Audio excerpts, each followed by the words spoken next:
There we go. I changed my settings back to where they once were. I tried. I'm trying to do this thing. So my webcam never remembers its settings. Never remembers them. It's not a thing it does. And so I manually have to go in and I have to change my numbers. However, it doesn't remember them because it supposedly does them by itself, right? Um, and it does. I definitely see it. Based off of how much I have to move my levels to make things kinda work, make me visible,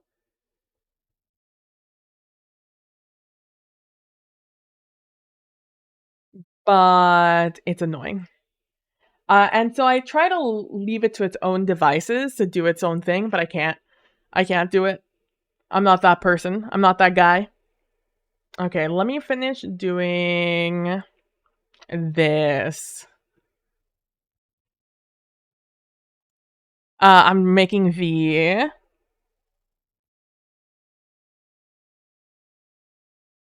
what font is this? Cancel. What font am I using here? Amboy. Okay. I can do that.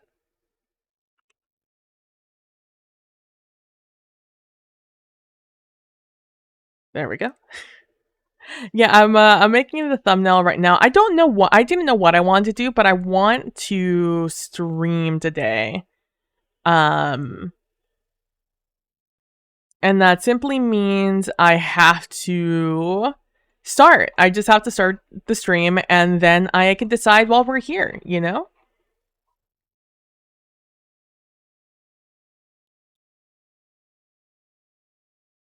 I'm still getting the same bitrate issue. I don't know why. I have it, so it should, in theory, not do that, but here we are. It's very let me tell you, it is obnoxious, that things have kind of not been working for me, these past couple of days. One of the reasons I didn't stream last week is because I was unhappy with the quality of stream, and I didn't like how my audio kept getting crunchy. I didn't like how the stream kept um being like stuttery. I just hated it all. It all made me mad. And I came up with a bunch of solutions, but like nothing really felt like it was solving anything, and therefore I wasn't happy. And so I just in exchange just did not stream. Which sorry about that, but it is what it is. Um Talking stream.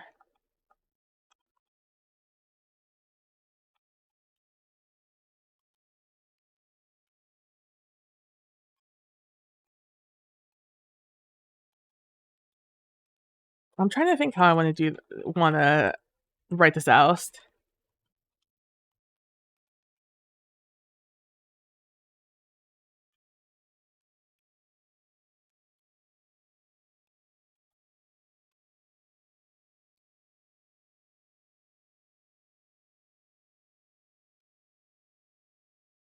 How do you spell that? Implementation.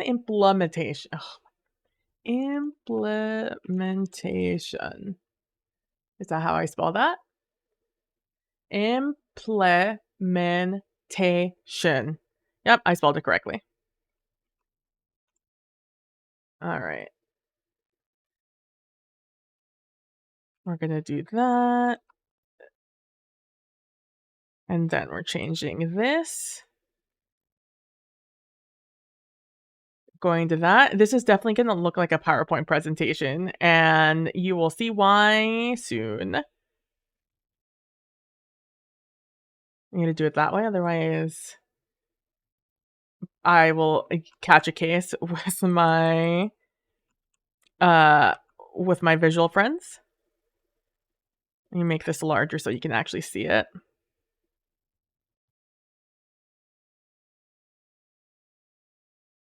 Anyways, I hope you guys have had a good week. I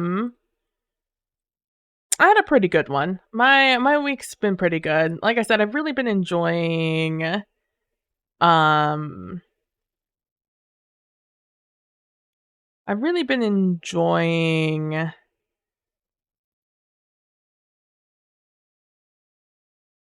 is happening right now? What is this? What's happening? There we go. Okay. Um I've really been enjoying how I'm just hold on. Let me just write things. I have such a hard time speaking and typing at the same time. Um, so let me just do that so I can name the things. Throw that over there, throw that over there, say okay. We should be done here, so I'm just gonna close out of that. But yeah, I've had a pretty good week. I've really been enjoying Helldivers. It's been a lot of just democracy has been happening. Live.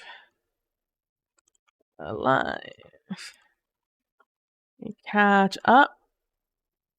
Writing, but then they could find it and know your secrets. Exactly, Vulpus. Hope you're doing well today, Vulpus. Today we catch up and talk about our upcoming solo RPG game and how that's going. How that's going. Come hang out. I'm sure that sounds like fun, right, guys? Twitch.tv/PB plays. Not my best work, but you know what? I simply just want to get started. Some would argue I should do this before stream, and you wouldn't be wrong. I have no counter argument. However, this is where I get stuck. Whenever I'm just like, oh, I want to stream today. Where I get stuck is when I have to do all the like administrative stuff in the background because I most of the time don't want to do it. Or like I don't know what I want to do, and so I just get stuck in this loop of just like, well.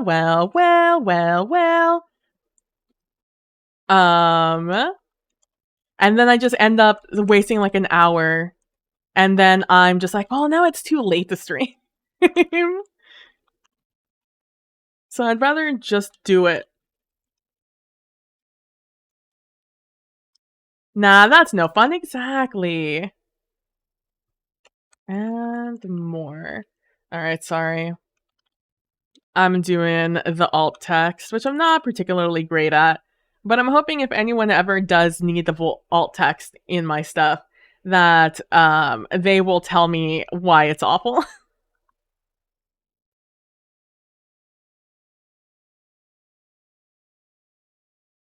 Oh man, let me tell. So I slipped and fell the other day, and by the other day I mean yesterday, and my entire body is like I'm adjusting to my body, adjusting to the fact that I did. Hey, Derek, how you doing today?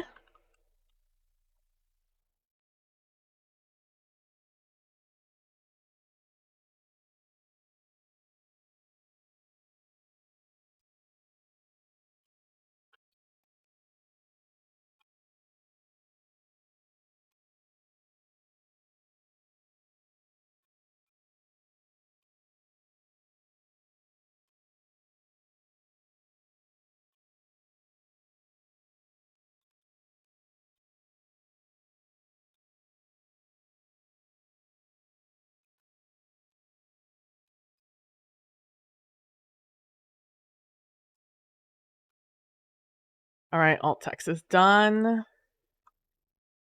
Time to put it over there. Save that. Twitch.tv. I do. I don't know why Blue Sky like double spaces everything I type in. It's a little obnoxious. So if I'm squirming a lot today, apologies. It's just because my body feels weird because of that. I'm tired and sore. I moved back into your mom's place and furniture moving day was yesterday. Ugh. God, I'm so sorry to hear that. So, I hate. First of all, I like moving isn't my favorite thing in the world. I hate moving furniture. I'm sure there's a very small demographic that actually likes moving furniture, but I just want to make it clear that I'm not part of that demographic. Like, I'll do it, but I'm not going to be happy about it. All right, that is all. Third floor. Oh my gosh, in college, I never had a strong desire to get rid of stuff as immediately after remove. No, you're so real for that. I had a friend in college, who was not happy with her roommate arrangement, and she lived on the third floor of one building. And so she was moving in with a friend who lived on the second floor of a separate building across the quad.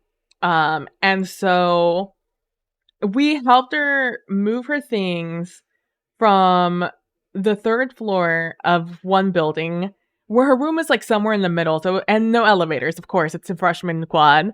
So we had to carry things down. It was just three of us girls. I'm the biggest. One of them could be blown away with the wind, and we're carrying things down stairs and then up the other stairs. And just like I remember, God, there was something we were moving. It might have been her mini fridge, and it was too much. It was just too much. It was like too late. We had been moving for like maybe an hour and a half, maybe two at that point. And I just we couldn't do it. So I I that wasn't my dorm building that she either the one she lived in. So I and the way that the dorms were separated is that one floor was girls, one floor was boys, et cetera, et cetera.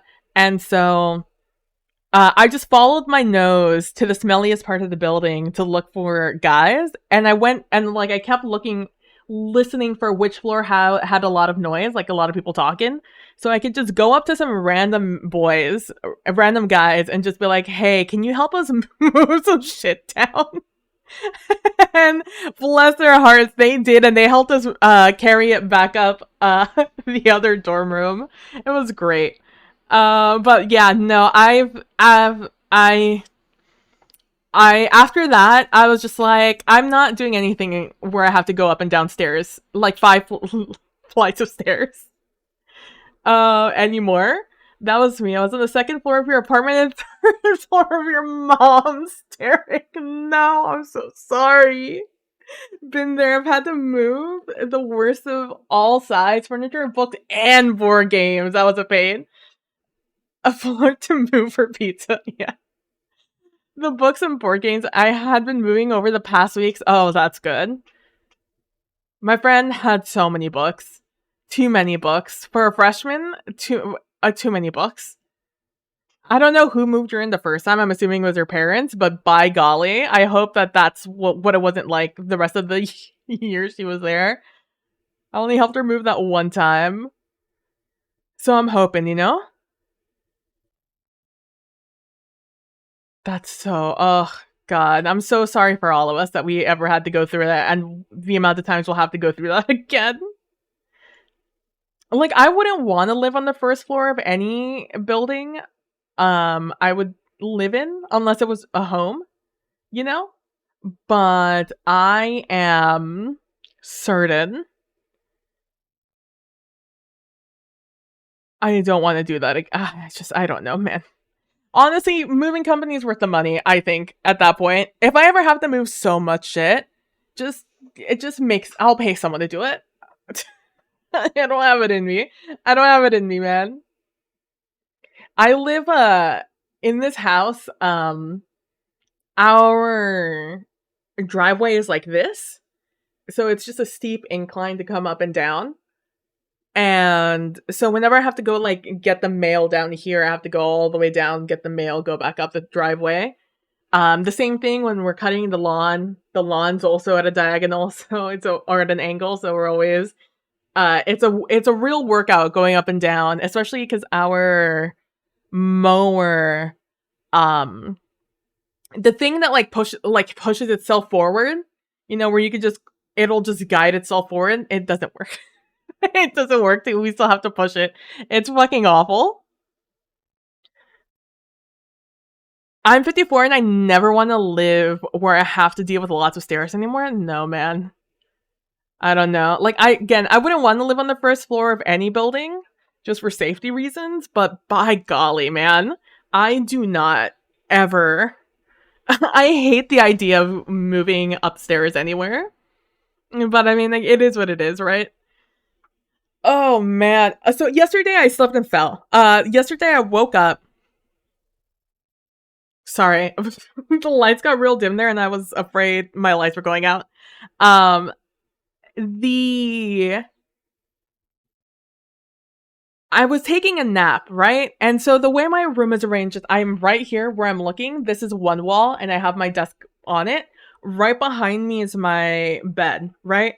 On the ground, I have a rug an area rug that will keep my feeties warm when I walk out of my bed because I have all tile in this room. And then I have a window right here in between my desk and my bed, right?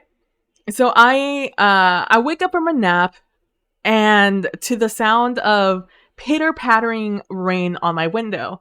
And I'm just like, oh, it's raining, nice. And then I'm like, if I'm hearing the rain hitting my window, that means that rain is coming through the screen of my window that I have actively open right now. And I'm like, oh no, rain is coming through my window right now. I need to close my window. Again, I literally just woke up from a nap. Literally seconds after I wake up, I'm like, oh no, must close window. So I get up.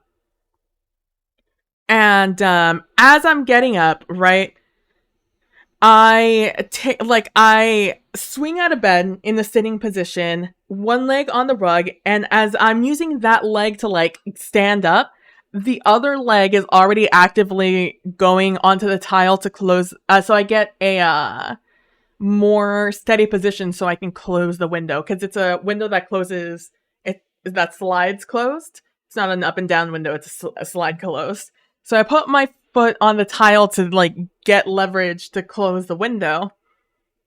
However, it had been raining onto my floor because the window was open, and I didn't exactly realize how long it had been raining. So much so that the towel was wet when I stepped onto it. And again, I just woke up from a nap. It's been probably a solid 10 seconds since the moment my eyes opened up and gained consciousness. Well, I say opened up. Eyes barely opened at this point. I'm standing up and I'm going to close my window. And my leg goes swoop as soon as I touch the tile. Yeah, exactly, Vulpes. It goes swoop, and I don't do the splits exactly, but one leg goes whoop, and the other leg on my rug sill. My rug, it doesn't have like a good base, so it just also goes from under me. So I just go whoop in both directions. And I don't remember much about it. Again, I just woke up. I had just woken up. But I go like that, and then I land on my knees, in an effort to catch myself as I'm falling, right? To me, what feels like slow motion, but again, everything is a little bit distorted time-wise for me at that point. And so I land on my knees so hard. I have bruises on my knees today. And so I had wondered for a good long while, because you see videos of people falling on the internet all the time in like those like compilations, just like people slipping on ice, people slipping on X, Y, and Z, right?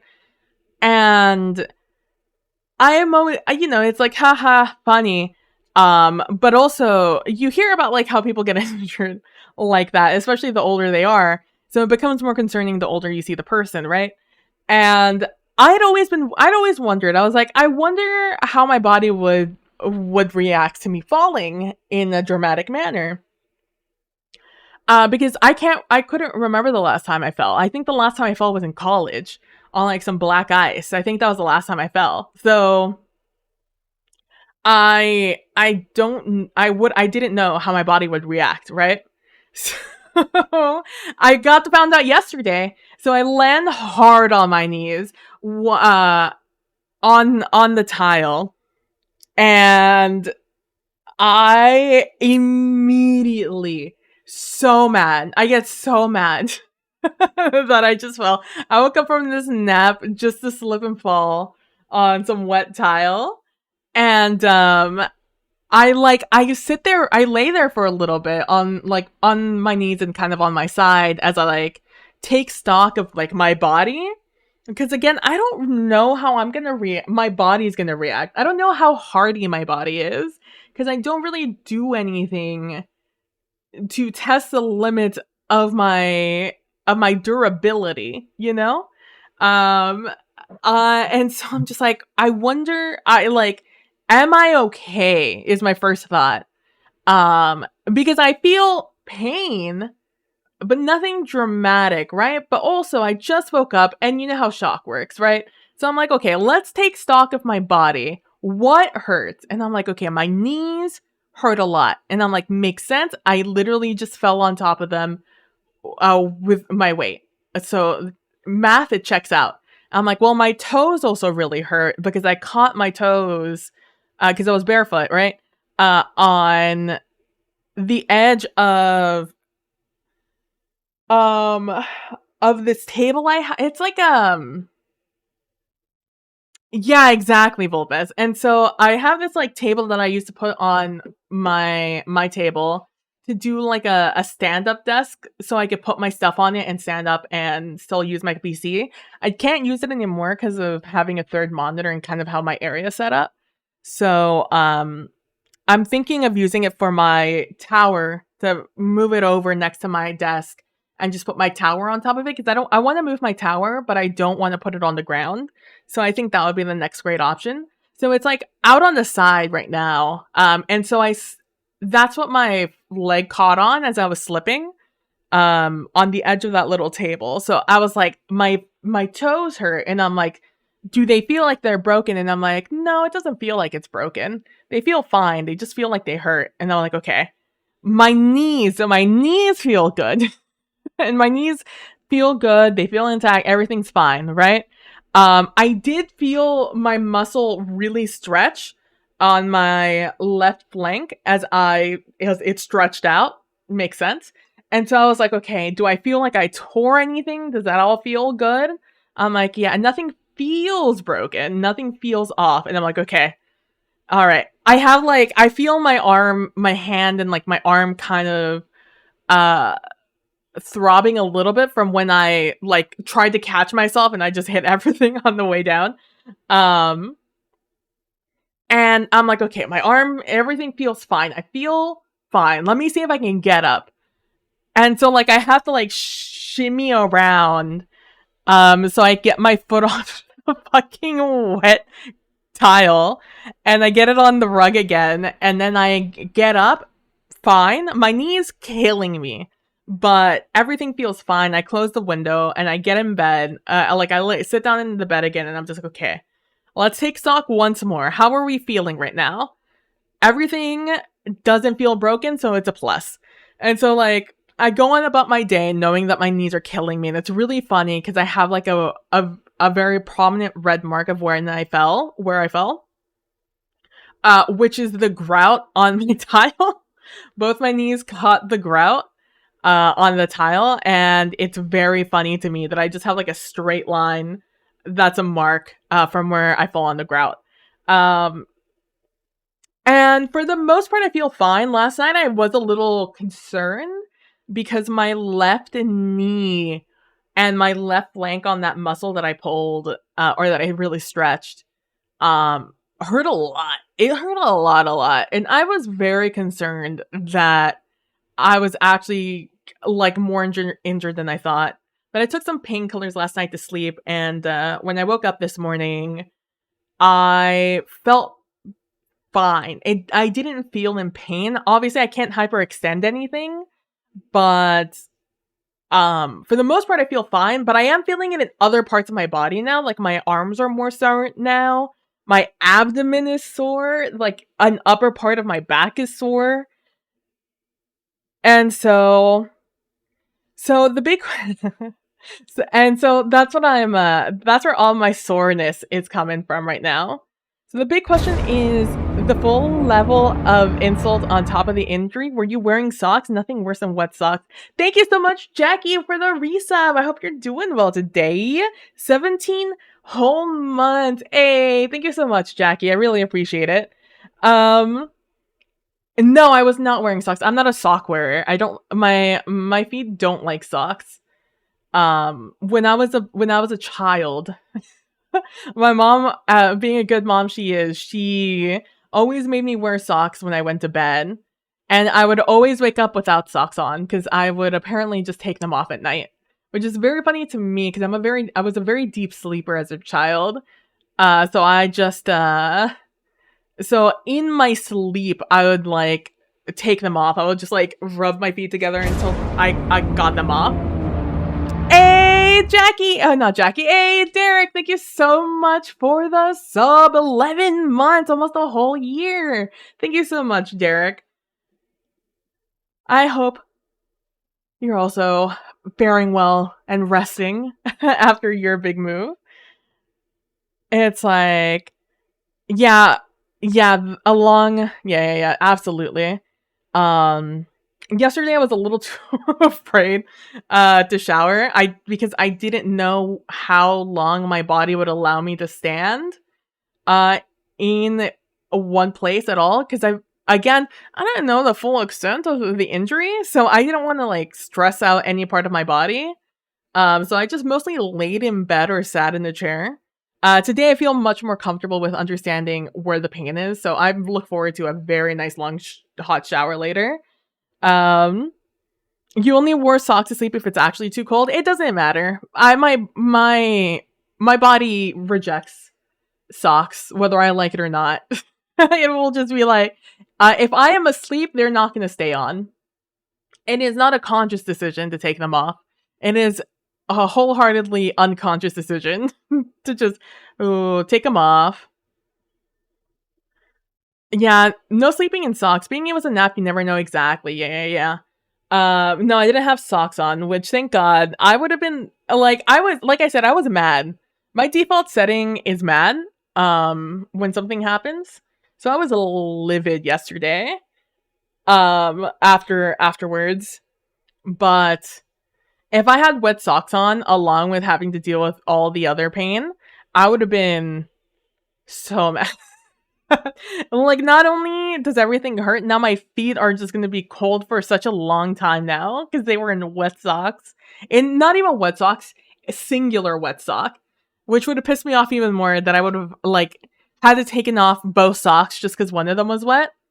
Anyways. That was my yesterday. That was, like, in the evening time that I woke up from a nap. Because I had a real lazy Sunday, which I'm perfectly fine with. But yeah, so it was so funny too, because I took a nap. So so we've all heard of seasonal depression, right? Usually I feel like people get it for the winter time when the days are short and the night comes early. That's not me. I don't experience seasonal depression in like the fall winter time. In fact, I love fall winter time. It is springtime that my seasonal depression pops in. Its little ugly head. And every year I've dealt with it a little bit different. As I grow, as I learn how to cope better and I understand more where things stem from, it's a little easier to deal with it. But this year, the way so far it's manifesting, as far as we've been starting off, is it's been starting off with just like intense bouts of just like sadness and loneliness occasionally that it's smothering. And like in my times of just silence where nothing's really happening, when I'm just sitting here working on whatever, I'll just like feel it start pressing down on my chest.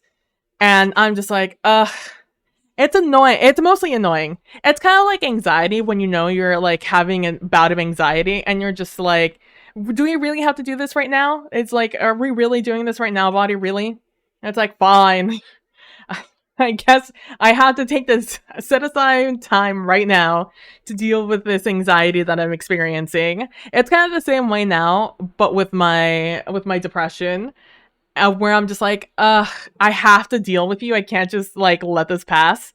Um, and so because of that, it's why I've been a little bit more generous with my time in playing things like Helldivers a lot with friends and stuff like that. Because for me, being around people, um, it gives me a lot like friends, people, not just people I don't know, but friends, people. It really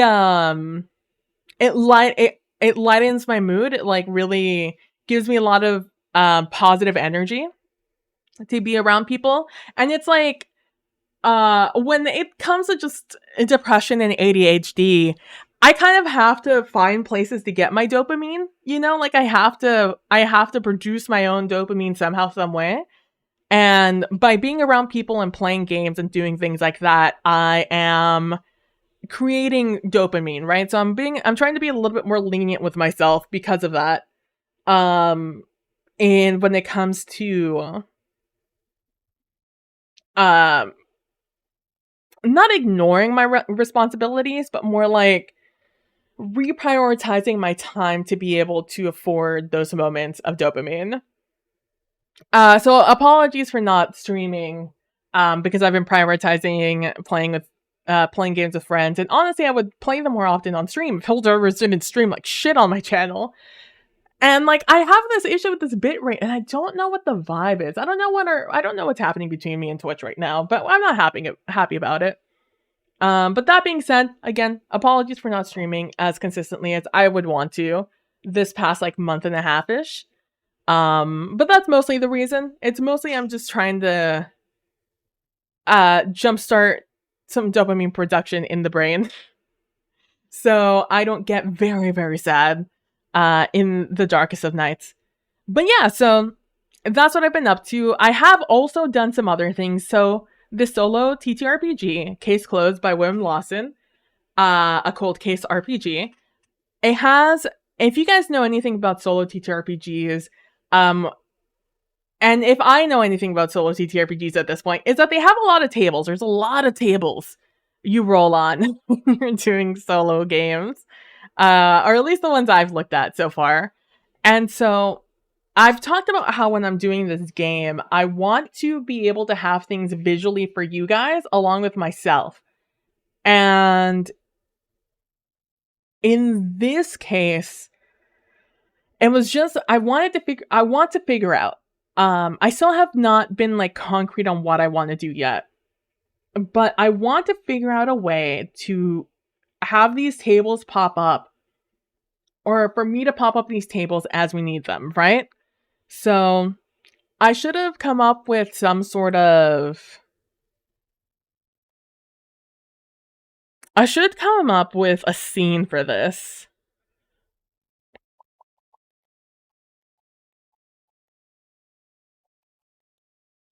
How do I want to do this? What are we the easiest way?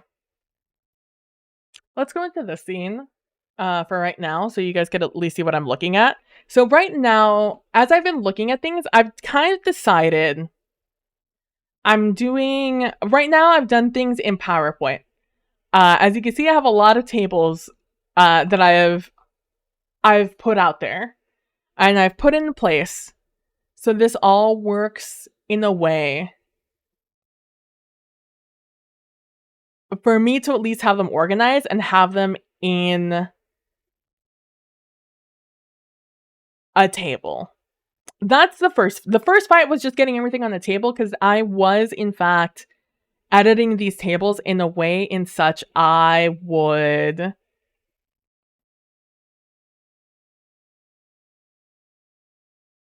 um I wanted them in such a way that they didn't have any content I didn't want on them, because there's some things. It's case closed.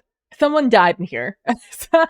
we're solving a murder is what we're doing in this RPG, and there's some things that I just simply didn't want to deal with on these tables. There's just things that I myself had no desire in discussing or playing with, and so I took them out of the tables, which is fine. Edit the games out however you want and play them however you want. This is just the way I wanted to play them. Um, Not a bad way to handle the tables and organize them. Oh, detective stuff. I get to solve cases of what's in the box. What's in the box? Yeah, exactly. Yeah, and that's kind of why I went with this system, case closed, because it is very much very easy beginning, middle, end, right? There is what falls on my table is a file of a cold case. Someone died and it was never solved who murdered them. We had suspects, we had evidence, but we never could figure it out for one reason or another. And my job is to figure out who did it at the end, right? That's how we end. We end by solving who did it. It's a whodunit, right? And so that's why I chose it, because it seemed easy enough to do in one session, and also very like almost hold my hand into doing it, right?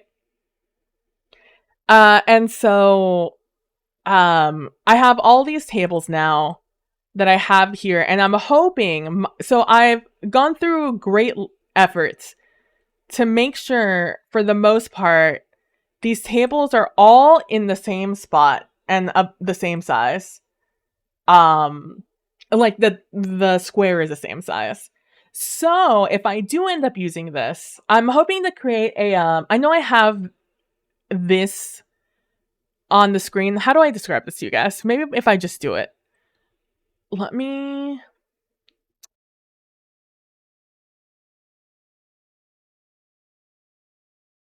gonna do that. And so my goal is to do this.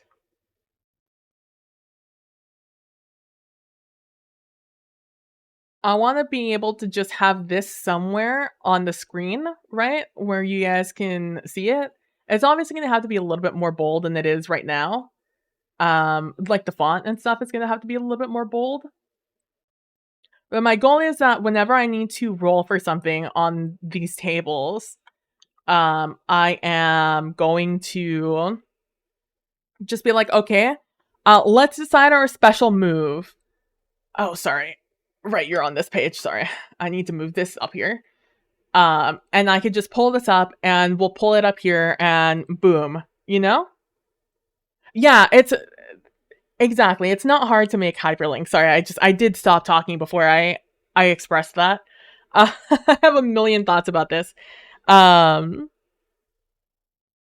Exactly. It's not hard to make a table of contents with hyperlinks of each table, so I can keep on the base screen and easily jump to the one at the table. Exactly. It's like my goal is I want to create a hotkey on my number pad, which is my Stream Deck. It's my extra number pad. I have an extra little number pad that's not the number pad I have on my keyboard, that I use for my links and stuff, that I want to use. Which, speaking of, I forgot to turn on my macros. That creates a macro. Oh, sorry. Let me move that out of the way for you guys. Where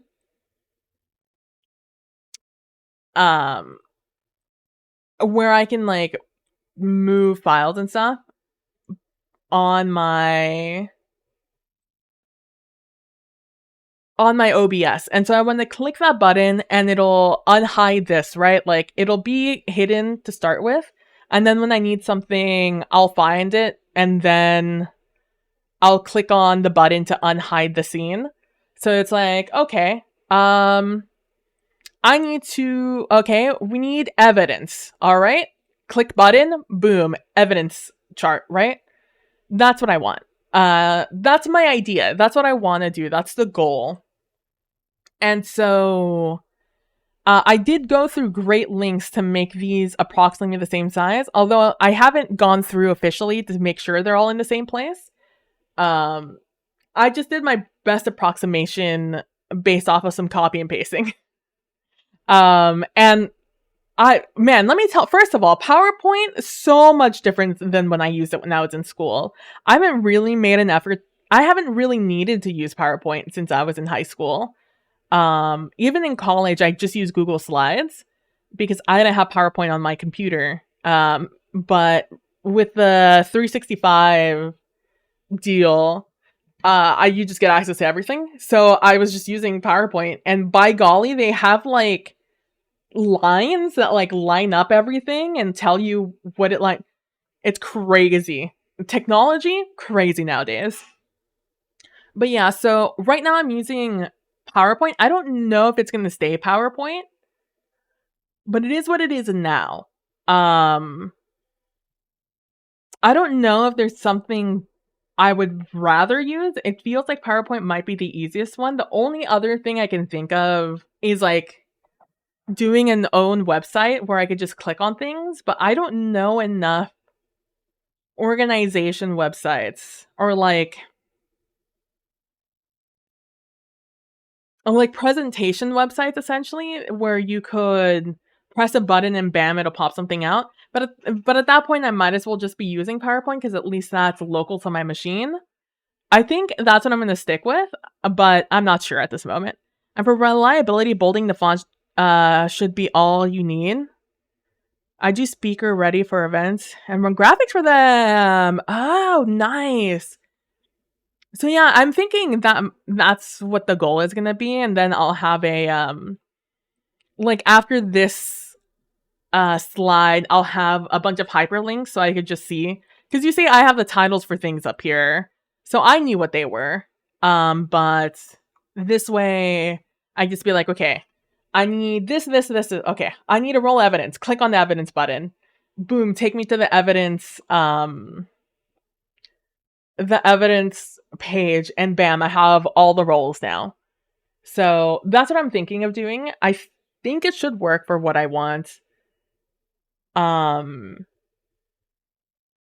It should work for what I want. Like I said, I talked about this before, but I want to I want to go a little bit. Yeah, I need to bold. I'm probably gonna change the font and stuff like that. I just wanted to make sure it was a font I would find pleasant to read at the time. While I hate doing tables. Um, like actually making the table. Typing the stuff down is whatever. I don't really care about typing it down, but like having to customize tables is such a thing I don't like doing. It's a lot easier now than it used to be, but it was so obnoxious. But and so I just wanted to make sure it was as fun for me as possible. So I would keep doing it. So I'll find the font that's better than this one. Um, don't you worry. This isn't going to be like the final font. I need to spend time between OBS and PowerPoint and just looking at them and making sure to see which one looks better on stream. Because I know from experience that things that are written aren't always great on stream, just due to how little bytes there are between me and you. So I need to make sure it's a good font and that it's nice and bold for you guys. So that'll come. Don't you worry. Don't you worry. This was for me and my aesthetic reasonings. Because as you guys can see, all of these have their own like picture in the back of them that it's very, very noir, very film noir-esque in the background of all of these. But you guys aren't gonna see any of that. You guys are gonna see this. You guys are gonna see little bits of black in the background, and that's it. That's all you're gonna see, if anything. Which is fine. It's just me. It's just for me, honestly, that's there. The only other way I can think for long term is programming it as a Roll20 sheet, but I don't know enough personally. No, I'm in the same spot, Vulpes. I don't actually. Oh, Roll20, speaking of things I haven't touched in a very long time, Roll20 is another one of those that I haven't touched in a really long time. So I know that it's a lot more advanced than the last time I used it, but I would rather learn outside skills. I would rather spend my time learning outside skills on different programs than only learning Roll20 skills, if that makes sense. Um,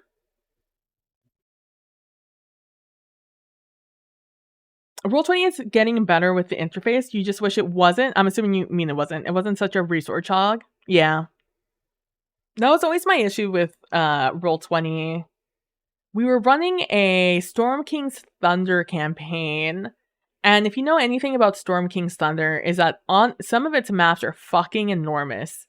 And it was around the time they were just introducing the the visibility cones that you could see. And by golly, was it so laggy. Our DM had to turn it off. Because we were in the Tribor? Was that the name of the town? Maybe that was the name of the inn. We were in the city that gets fucking rocked by a bunch of fire methods and shit, and a bunch and just it was just so many enemies coming at us, and it was so many little tokens on the thing, and it was a nightmare. That he just had to take off everything. I do have, yeah. I do have a resource in Trooper. I do intend on using Roll20, especially for rolls and stuff like that. And um, let me finish talking about this, and I'll continue. I'll continue talking about my ambitions with this. It was in, yeah, D&D modules have so many maps and tokens it causes to slow down and server load, yeah. And the dynamic lighting stuff was better, but gods is it slow things down so horribly, yeah, exactly. So that's like, I remember doing that a lot. And I myself, I would mess around with things on my own time, on like my own template to see how things work, but it's been a long time since I've messed with any of it. There was some macro I was trying to figure out that I could never figure out that frustrated me to the point where I just stopped working on it, I'll be honest with you. And so let's put it on something less depressing on the background. So I learned to distract dealing with proof. No, you're fine, Wolfus. It's the way my brain works. It's okay. My own brain will scatter everything for me. I kind of like the pics for the background. So do I. I'm trying to think of a way to utilize them. Maybe, I don't know.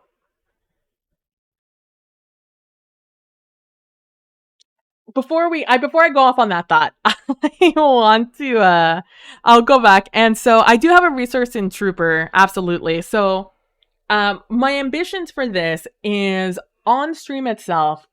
I want to have myself, obviously. I want to have a space on the screen for roles and stuff like that.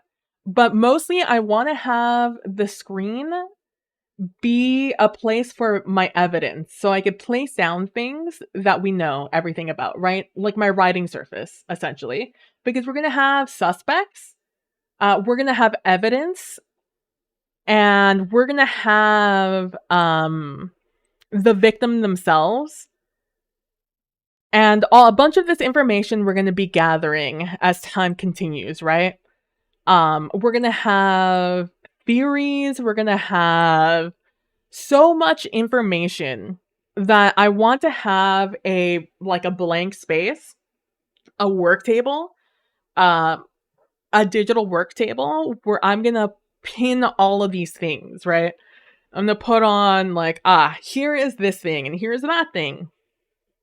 And so that means I want to create like either sticking some sort of like visual template that I could like put down. Like I wanna come up with a I was looking into it because I've never made one myself, but I want to create a form essentially that I could fill out myself. That I can, that could be like the like suspect report, right? Like when it comes to a suspect, where are they? The suspects have a relationship, a status, an attitude towards the victim, and an attitude towards the case. Um, And then with that, there's also going to be evidence. So I want to have evidence that I can also attach onto them. So I want to create like a form I can fill out myself and then I can print it out and like place it on the screen essentially, on the workbench in the file. And that way when it comes to us figuring out narrowing down the suspects, because that's how the game works. You have a bunch of suspects, and then as you go forward with your research, you start knocking down the suspects until you're left with one, or one that makes the most sense, right? So that is that's kind of the shtick of the game. So I want to have a workspace where I can have all of this information on there, and also like any side characters that might show up. Because, like, there's a chance I have a sidekick, so I would like to have a picture of my sidekick there and the information they gave us. If it pops up, obviously it's only one. But there's also the evidence. So there's that are people, right? Like testimonial evidence of people who are eyewitnesses, bartenders, roommates, co-workers, a bunch of random people, right? So I want to have their stuff also. I want to have like kind of like think of them as NPC cards is basically what I want. And I just want to pull like one of those pictures and pin it onto our board.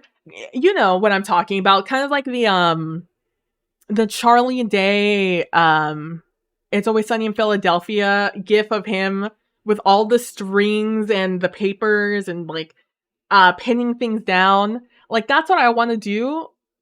Like a detectives board. I don't know what that's called. Conspiracy board. There you go. A conspiracy board. That's kind of what I want to have on there.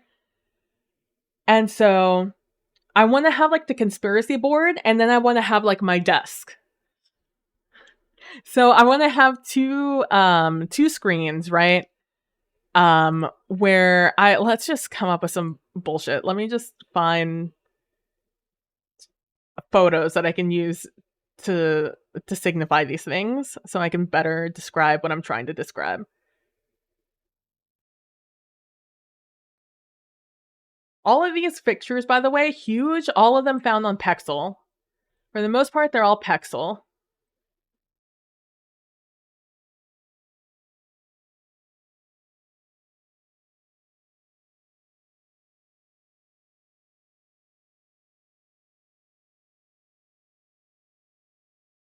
This is the worst photo for this. Hold on. I have to have a better photo of a desk.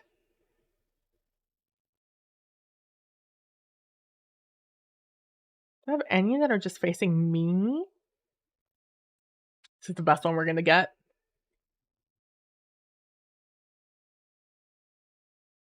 I wish I could rotate this in OBS itself. Can I?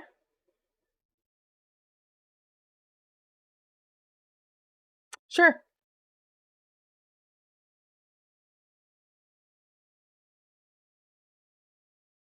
Like, I want to have the desk here, right? And then I want to have the conspiracy board up top.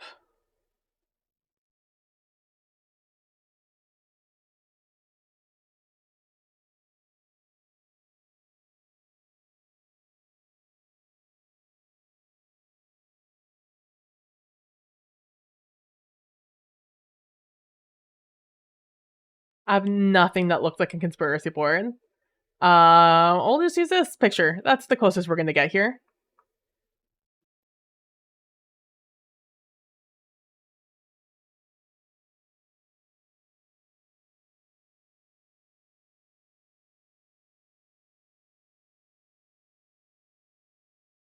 Like, I want the conspiracy board that'll pop in, right?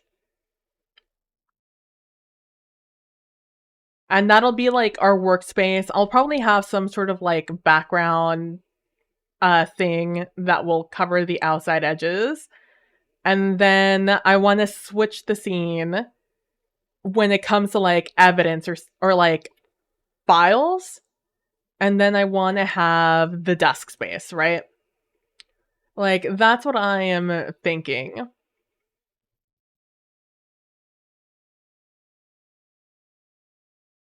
And so I'll switch between both of those as we have different evidence. Like, up on our conspiracy board, we'll have, like, the post-it notes of our evidence being directed towards our suspects, and then on here I'll have, like, the files on people that we need something with writing. Conspiracy board, yeah, conspiracy board. Hey, Kalino! And so I want to switch between those two things, which means I need to figure out a way to do that on my own. On my own, to have two things. It might be like clip art. It might be like Clip Art Studio. It might be like OneNote. I don't really know what I'm gonna do to like. It might be just two different pages on Roll20. I don't really know what I'm gonna do at this point in time. To pull all those resources in and put them on the board themselves. But that's what I'm thinking. I'm thinking of creating that like on the fly and putting it on there and having like an NPC deck kind of ready on the side so I could just pull something and that'll be the a digital NPC deck. So I could pull it out and be like, bam, this is the NPC we're talking about. This is a stranger Bob, the ex-romantic partner of our victim. The evidence on them is we found their footprints, you know, outside in the alleyway.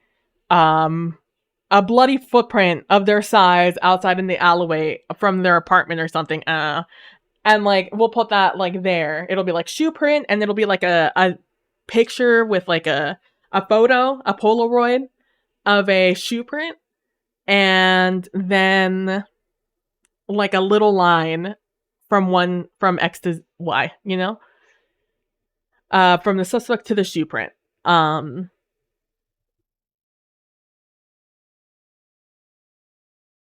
then like on our desk I'll have it like written out. And like I said, I'll have a form because it's a fairly like consistent thing that you have to roll for. Like, this is your suspect, this is the evidence against them.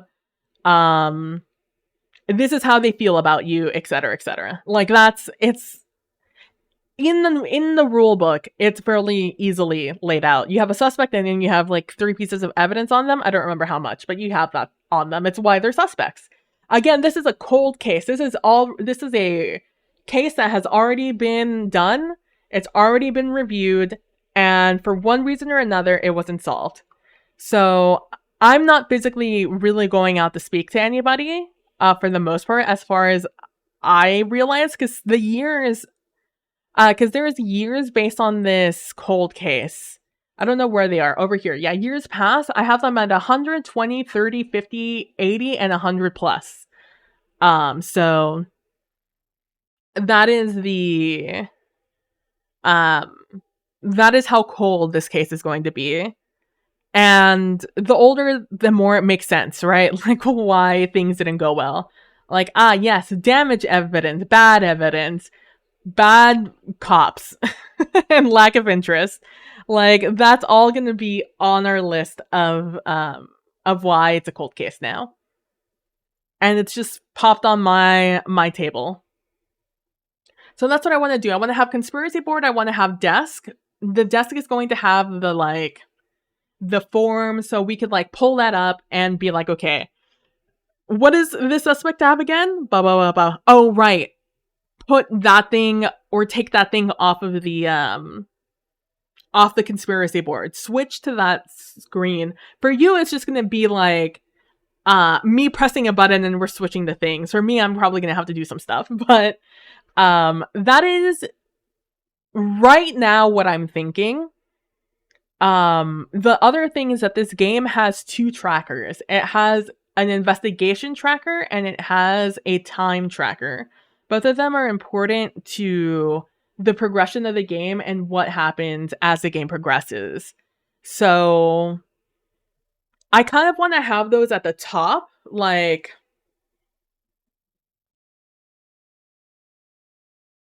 I want to have the trackers like up here essentially.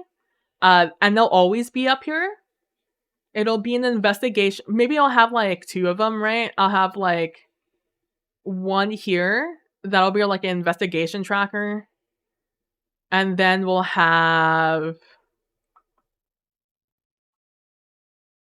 our time tracker on the side here, and they'll have their own unique they'll each have their own unique graphic on them, and then I'll have a token that I can move on top of them, right? Probably in just in OBS, and I'll just move it across as time goes on, as it has its little ticks on it. I'll be like, okay, we're at 1 time, we're on 2 time, 3 time, 4 time, 5 time, plot twist, you know, like that's the vibe that I'm thinking of doing. And so the rest of it is rolls. And that's going to be on roll 20 for what I'm thinking of. Hold on. I need to pull out.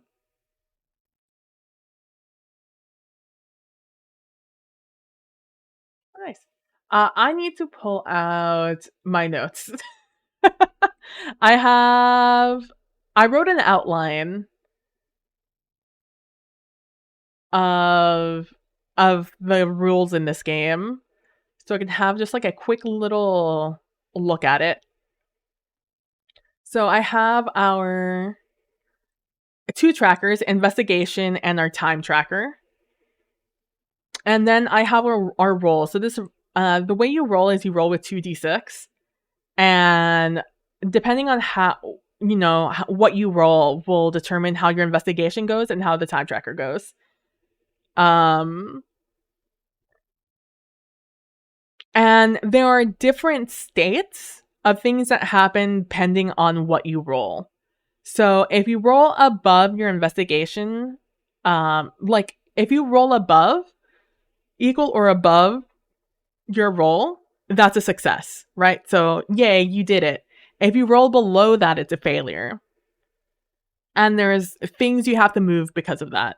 I don't mind doing that manually.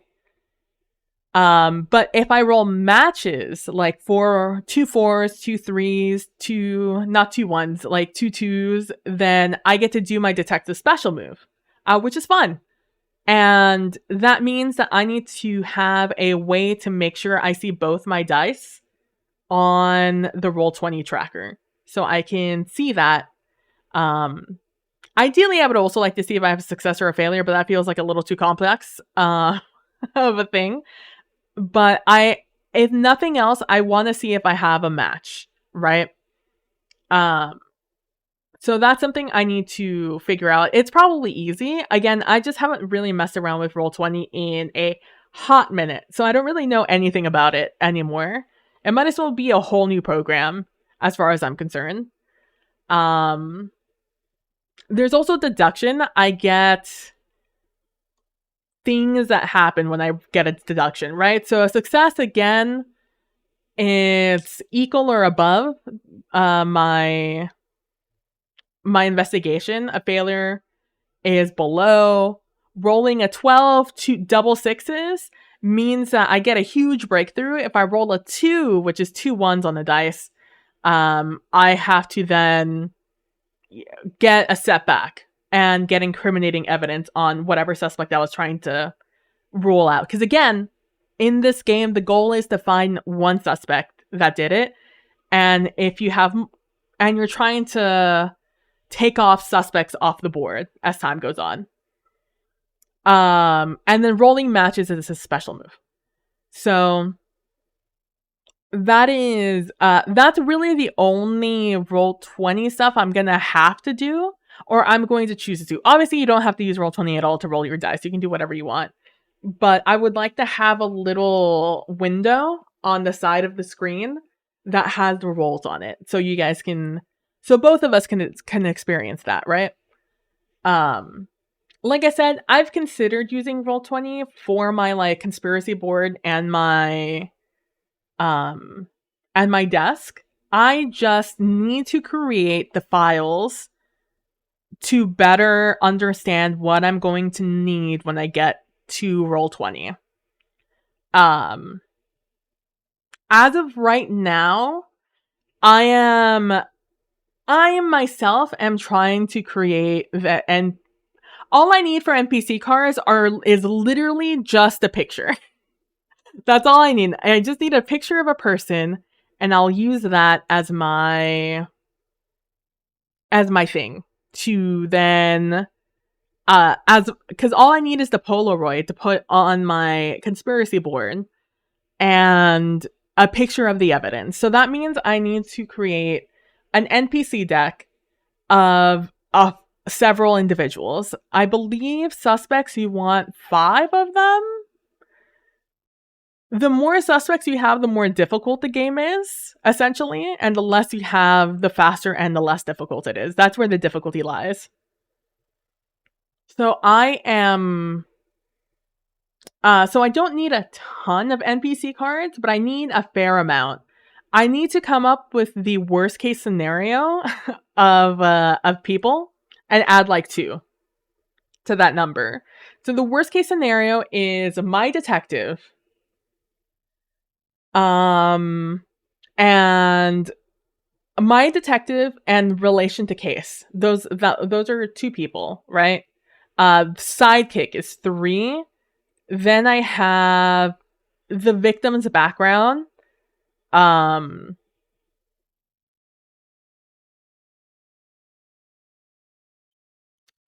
would have to have the victim. Oh, the victim's partner, the victim's possible affair partner, and then add another affair partner just in case. So that's 7. So there, and then we have our, I can't remember how many I said. We'll say 5 suspects, so that's 12. Some picture of the police. A couple of, at least a few witnesses. So we'll see 3 witnesses. A roommate, possibly. Let's say 2 roommates. Again, worst case scenario. So we're up to, what is that, 18?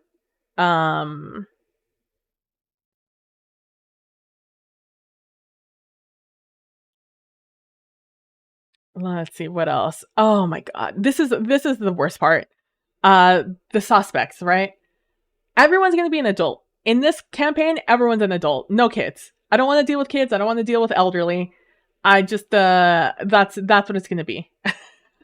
We're not dealing with any of that. No kids, no elderly. That's my limit right there. So we're going to have like 5 or 6, we'll say like 7 suspects just to have them, because again, if something goes erroneously wrong, another suspect will probably pop up. So we'll have that. Oh, co-worker, bartender, neighbor, eyewitness, a cadaver dog, a psychiatrist, extra investigator. So not just, so I'm gonna need, we'll say upwards of, oh, there's a possible for like a plot twist that somebody else died, including a suspect. I took off some of the other things. There's some other things you can have on here. Like there's a potential for this to have not been like a domestic case, but rather a serial killer. And I don't want to deal with that. I want this to be, most murders that happen, most crimes that happen against you, and assaults happen from people you know. And I want to reflect that in this game. I don't want to have this fantastical idea that all bad guys are people you don't know, because that's very unrealistic. for the most part, you will be, if something happens to somebody, it's usually somebody they know. So that is, so I'm probably going to have upwards of like 30 suspects I want to, or pictures of NPCs I want to have on the side, just so I can pull them. And again, this is a resource I can then further use in the future. Everything I'm doing, for the most part, won't be isolated to just this game. This one day we're playing it. I'm hoping that the skills I learn, because me landing on PowerPoint was not my first choice. PowerPoint was like my third or fourth choice. So I spent a lot of time prior to PowerPoint trying to figure out where I wanted to make these tables. Because my first thought was tables, let's just do them in like an Excel sheet or whatever.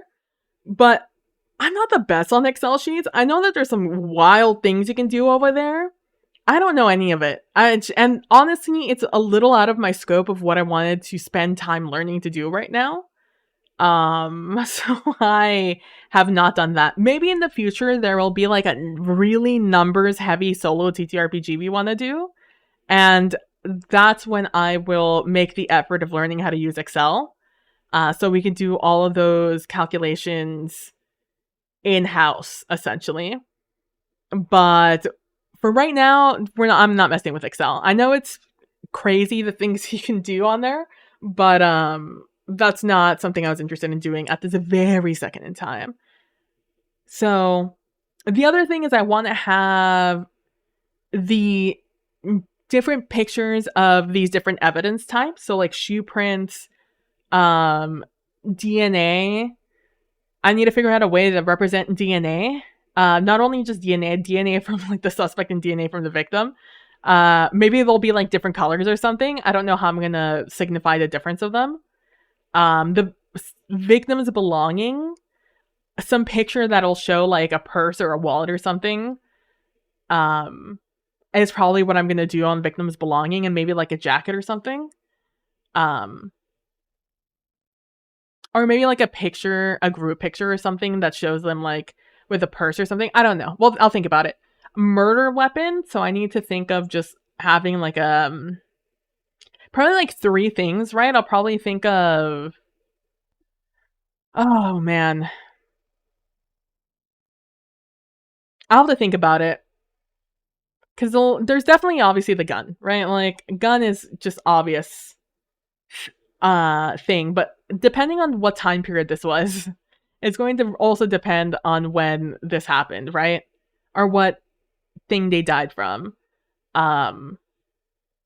They could die, there's a gun, there's a knife.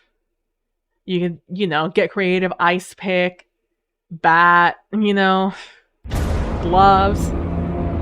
Hey, Bude, 9 months. Thank you so much for resubscribing for 9 whole months.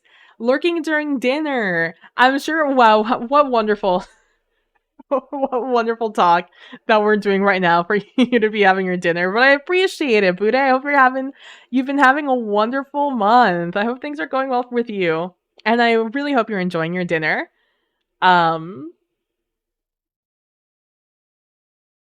It's murder dinner. Exactly. Not really though. No, yeah, I sure hope not. Otherwise, we'll have you up on this list. No. So there's a murder weapon, so I'll probably come up with like 3 or 4 pictures for that. Fingerprints, which is pretty easy to depict.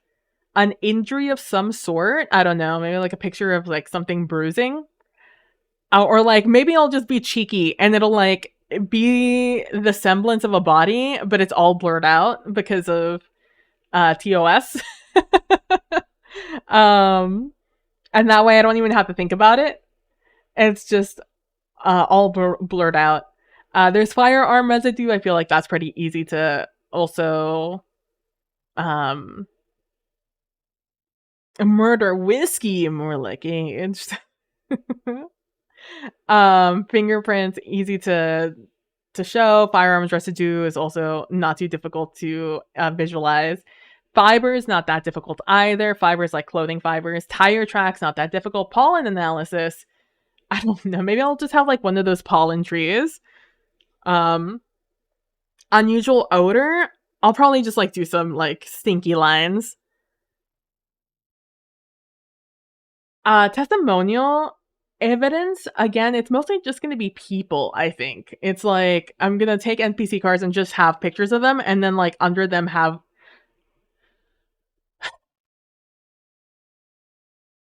I'm gonna have to make the NPC card with the picture.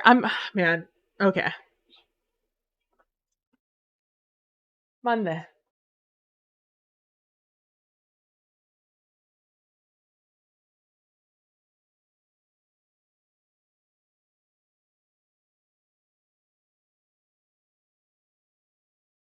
Um the other ones, I think what I'm gonna do is I'm gonna create a template, like a Polaroid template.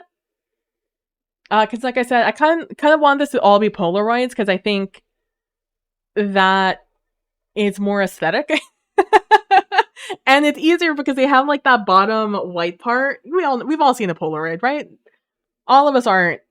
I don't think anyone here is young enough not to know what a Polaroid is. And then on the bottom of it, because of that big white spot, I could just write something down there. So I could just type out like psychiatrist, eyewitness, neighbor, like, and then I could do an easy image screenshot or something and then like put it over on the conspiracy board.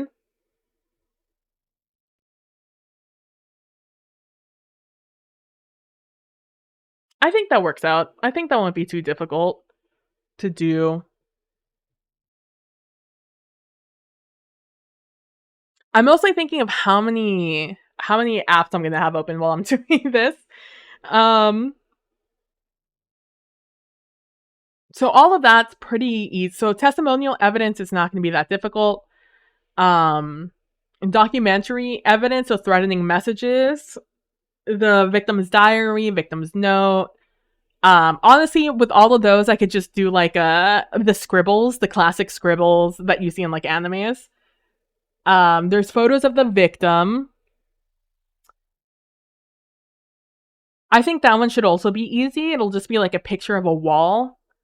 Um, like the typical stalker wall with all the pictures of the victim. Except I could just do the cheeky thing where I blur all the faces so you can't really see who the victim is. So I could just use one generic picture. Unusual monetary gain. Just a picture of a dollar bill, imagine. Victim's will, again, just scribbles. Retracted confession. And that shouldn't be too difficult to do. A criminal record, not difficult. Receipt, not difficult. CCTV footage. Maybe just like a picture of like a CCTV. Like one of those like tiny ones. And then just like static on it.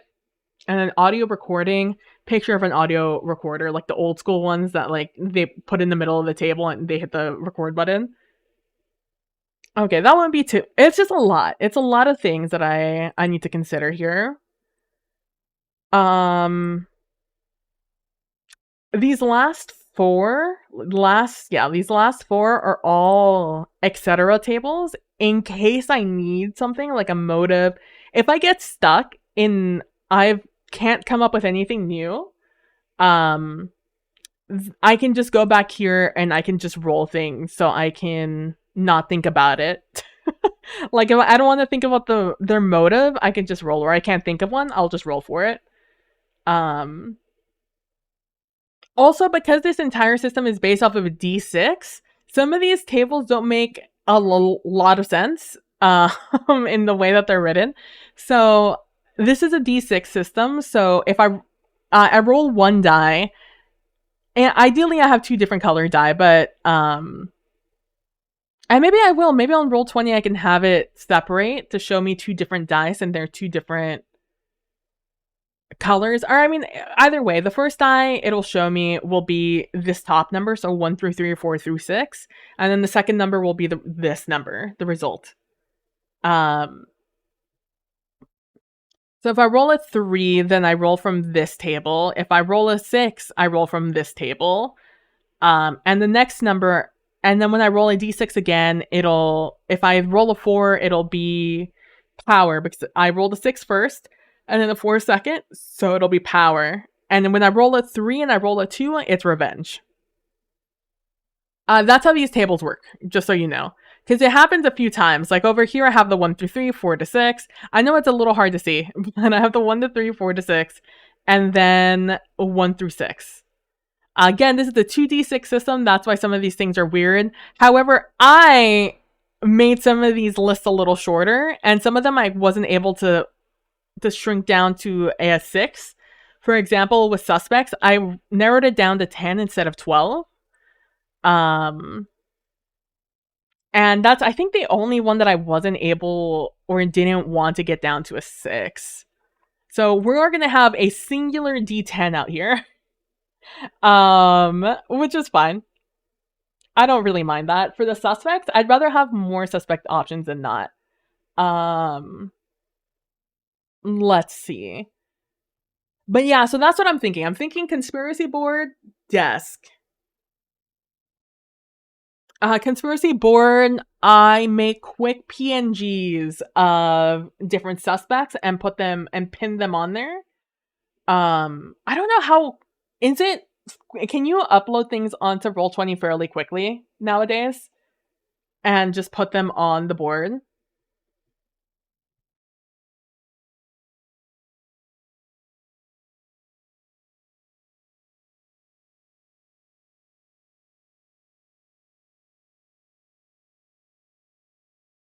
Oh, that's spicy, Vulpes. That's actually really spicy. Rolling an 11 is to roll again, or roll 12 is to roll again or twice? Wait, hold up. You're cooking. You're cooking right now. I like that idea a lot. Hold on. I'm looking for a piece of paper to write this down on. I have a bunch of blank papers, but I don't know where they are in this stack of papers. Get out of here.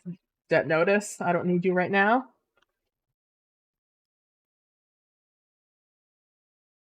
There we go.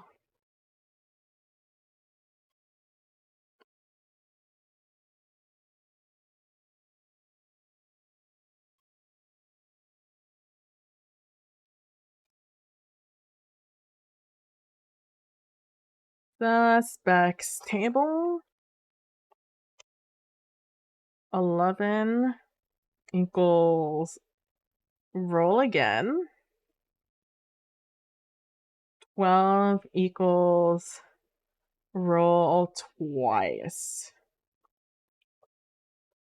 That's spicy. As DM, which you would be, yes, you can upload images fairly quickly. It's my main concern. Where do I put you? I'll just put you right there. You won't fall. Because the other thing, as I come up with more and more things, I want to make sure I don't bog down the time in between us talking story, you know? Like at the beginning of the stream where I was doing thumbnail things and was mildly distracted. I don't want to have just like downtime where I'm just talking about stuff. It's my main concern. Hold on. I just saw my Discord real quick. I want to make sure that none of this is important. It doesn't look like it is, but I just want to make sure. Okay, good. None of that looked important. It looked like it's just a bunch of announcements for the most part. Okay. The other thing I've done is I've started to make a playlist for this where it's just called crime noir. I've learned that that's apparently its own genre. crime noir and film noir are their own things. So it's just our background music is gonna be mostly this. So I'll just start playing that and we'll see how we feel about it. And it's like that's my other concern is how it's gonna be. Maybe okay, hold on.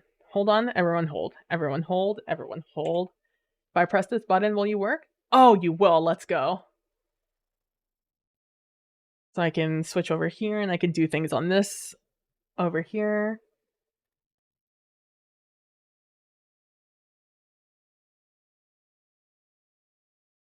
You think I could find like a quick Polaroid?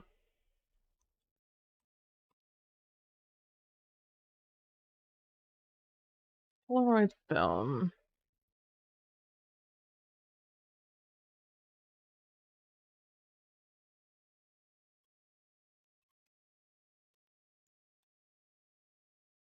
Aspect ration.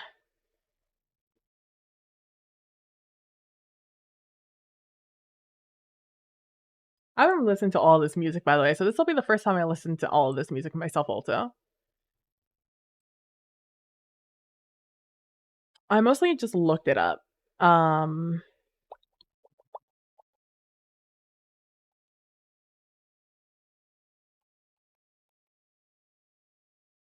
I just remembered what I was gonna do. Sorry, I was thinking I was looking at ratio numbers. So that's a 3.5, 2.1 inch, 2.9 versus a 4.1.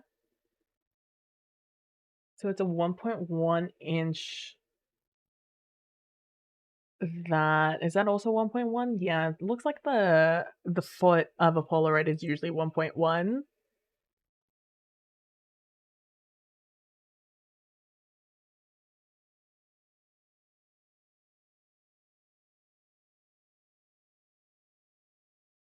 Can I do you in inches?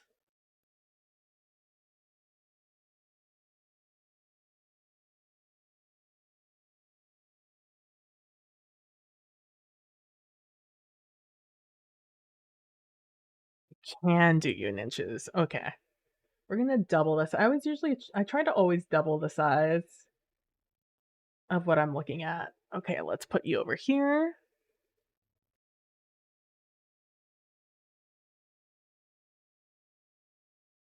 Let me do this is we're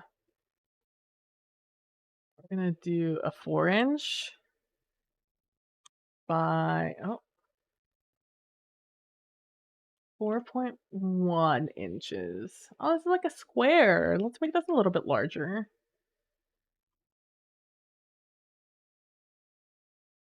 Do a 4.5 inch there. All right, and then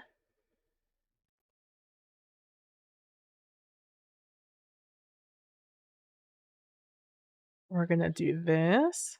Well, not stream friendly, I could have Jill and Tracy for getting in the mood, especially Diabolical Streak. Oh, here's a fun thing. Vulpes. This track you're listening to, or like the audio track that I have this on, is on a special track that does not save to my VOD. So I can listen to whatever I want to on this track.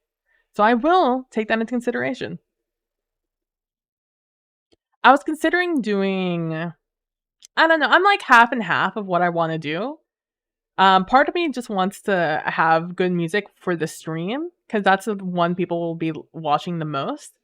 But then I also kind of feel bad not having anything for the event for the VOD.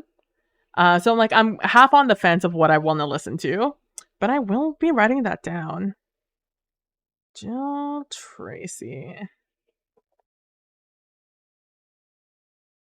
Diabolical. It's not Blue's Clues, Kalina. I do understand where you get that though. Blue's Clues heavy on the bass, heavy on the oh, what do they call it on the bass? On the slapping of the bass. They're like, I call it plucking because that's what you call it on the violin, but I don't actually know what it is on the bass.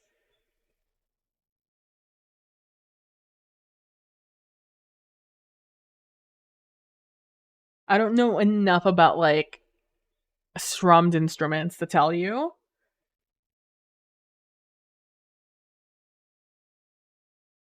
This is all Kevin MacLeod for the most part, if I am remembering correctly.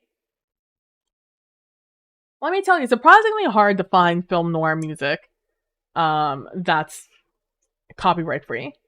But Kevin MacLeod, bless his heart, he makes a lot of most of his music, if not all of it, is Creative Commons. But Kevin MacLeod's vibe is um very much, how do I say this? Yes! Clean.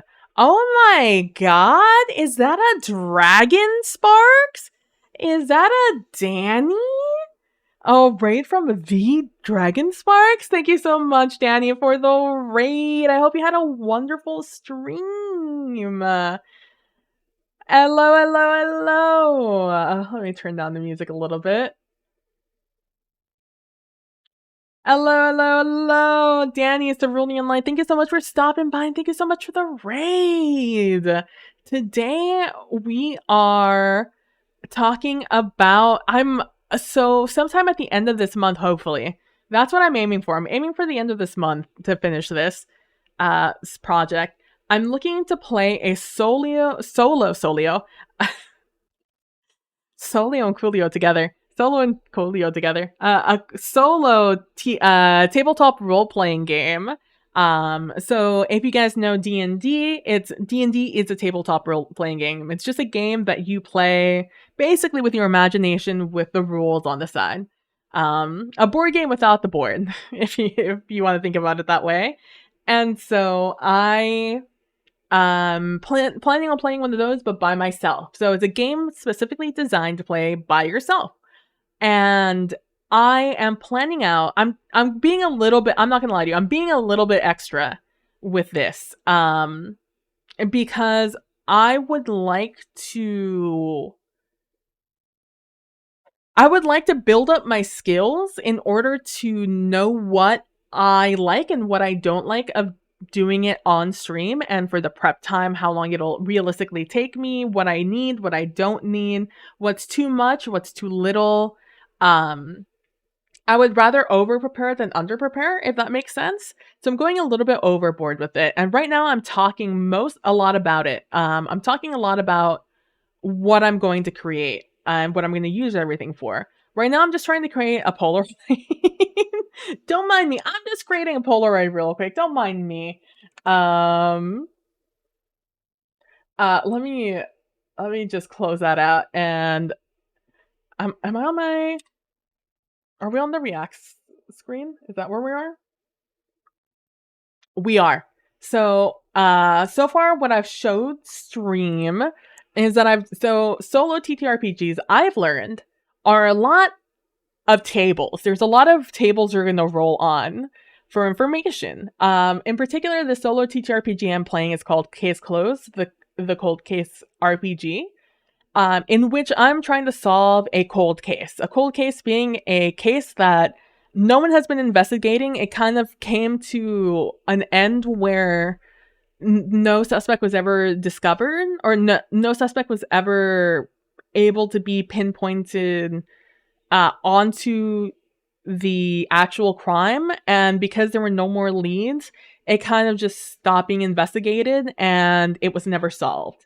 And that's the essential nature of a cold case. And so the nature of this game is that I get this case on my desk and it's now my job to figure out who killed the victim. Love the turtle transition. Super cute. I know, I love them too. I'm a very big fan. It's a slowly but surely I'm turtlefying the entire stream. What I have left are my down there, my down there things, and it's just because I like to keep them kind of simple when it comes to design, like the about me and things about stream. I kind of like to keep it nice and simple, and the ones that would have come with this package were a little bit more ornate than I really wanted. But the next thing I'm looking at is upgrading the sub badges. I want to get those made by a professional. Maybe a professional we all know and love. But once I get the money for it. Hey, Prax, how you doing? But yeah, slowly but surely we're turtlefying the entire stream. For you, those of you who don't know, turtles are my favorite animals. I have a turtle collection off in a box somewhere of a bunch of figurines and things of them that I need to figure out how I want to display in this room. But yeah, so in this case closed, this game is going to be, I'm given this case, I'm given all the information the investigators had prior, and all the evidence that they had prior. And now it's my job to look at it and decide and try to figure out who done it. You know, of these suspects that I have on my desk, who actually murdered the victim. And we're going to be rolling and trying to figure that out. And that's why we have so many tables. It's a lot of tables of what's the case? Who are the suspects? What's the evidence? What's the plot twist? What was their motive? How did the victim die? What was their background? Who am I? What can I do? What are my abilities? You know, like, that is kind of the vibe here. And so far I've talked about how I want to have, did I say hi Prax? Hi Prax.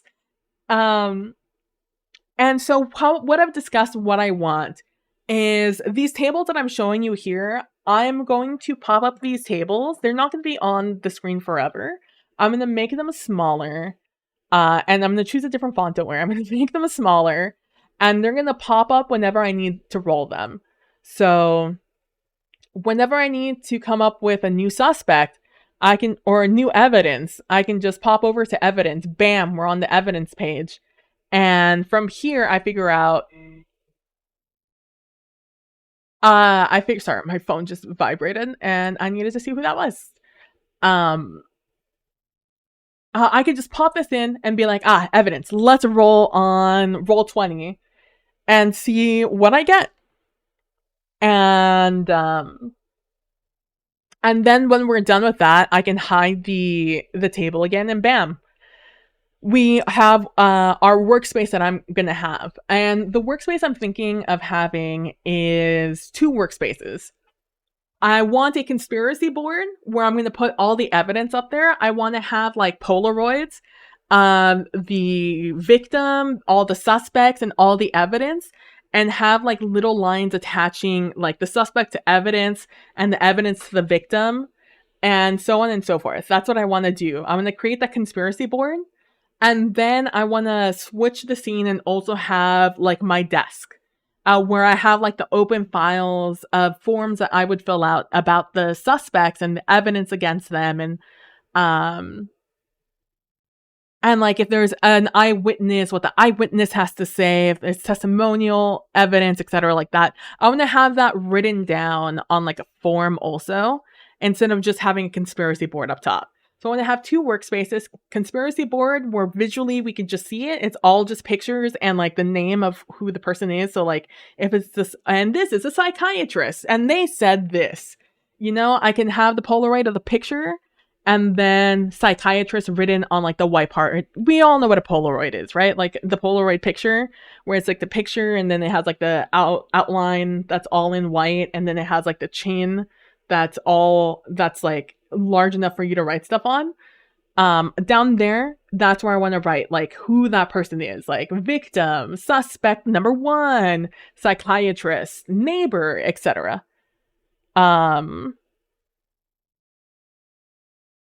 So that's what I'm thinking, and that's what we're discussing right now. We're listening to the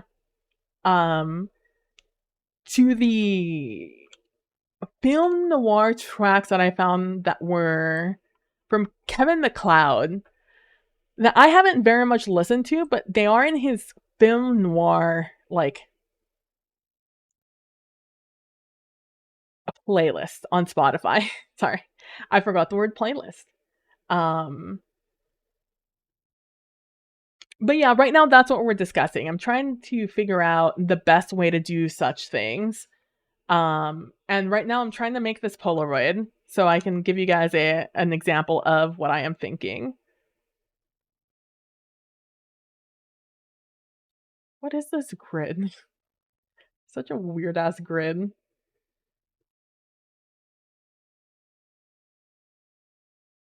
I'm just trying to eyeball the size. And then I just want to delete that. And then in the background, I just want to do a quick little low opacity pass on this. I hope everything went well on your stream, Danny. I think you were working on, if you're still here, I think you were working on emotes, weren't you? Just a little like channel update um stream.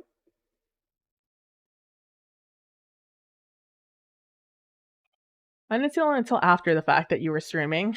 So I wasn't able to stop on by and see what was up.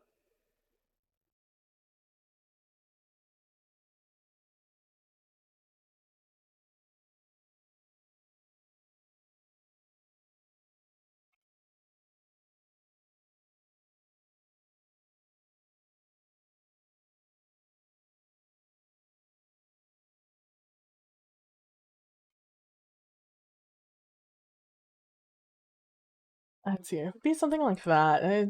We'll figure out something better for this. And then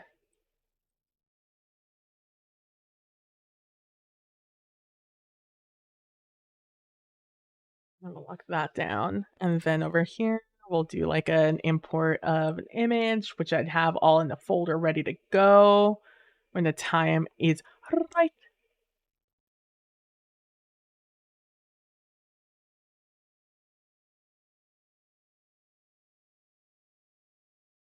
Man, look at me having a folder for this and then not using it. Imagine a world in which I actually had my pictures all where I needed. Where are you saved? Where did I save you?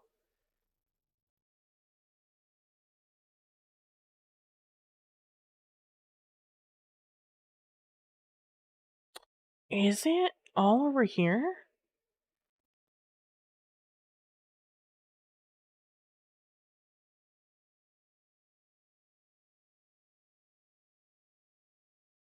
Let's see. We have something like that, right? Then I take the screenshot. So it would be something like this, right?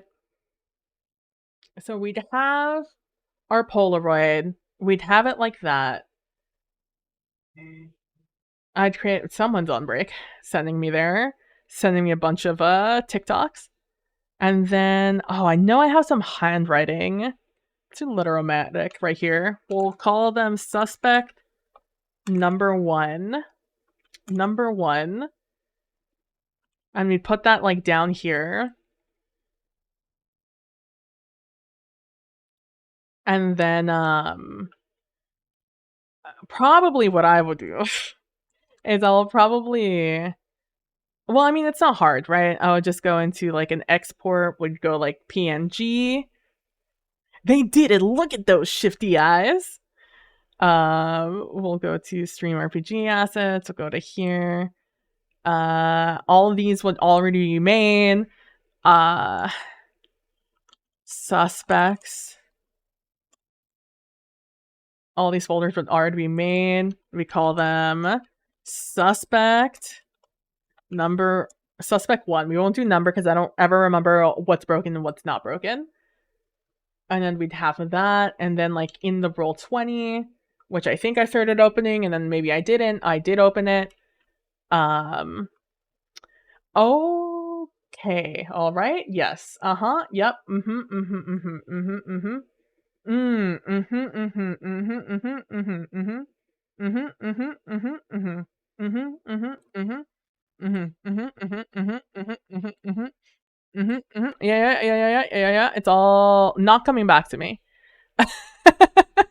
I don't remember uploading any of those things, I'll be honest with you, if that tells you anything about how long it's been.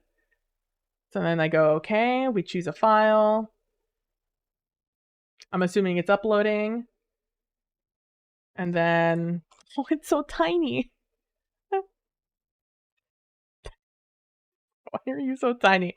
Then we'd have like our suspect number one, right?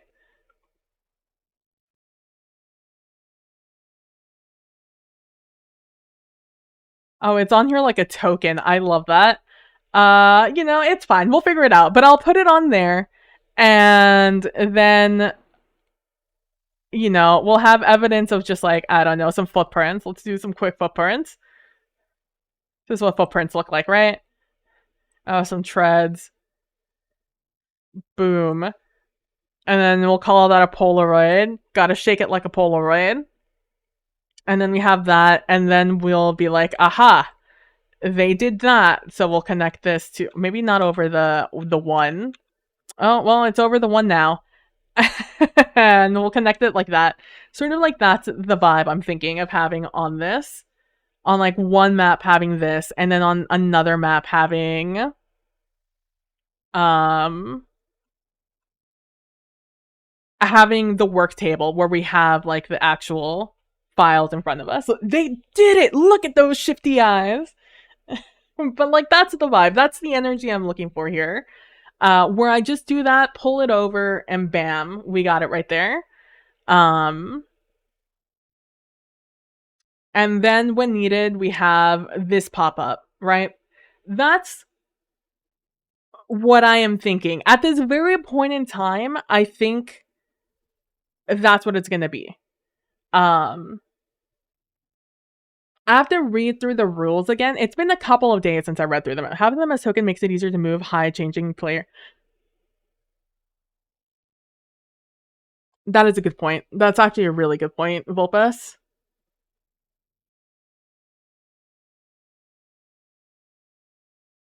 That's a very good point. I'll have to like sit down and actually look at how it works, how Roll20 works, because it's been a hot minute since I've done anything on it.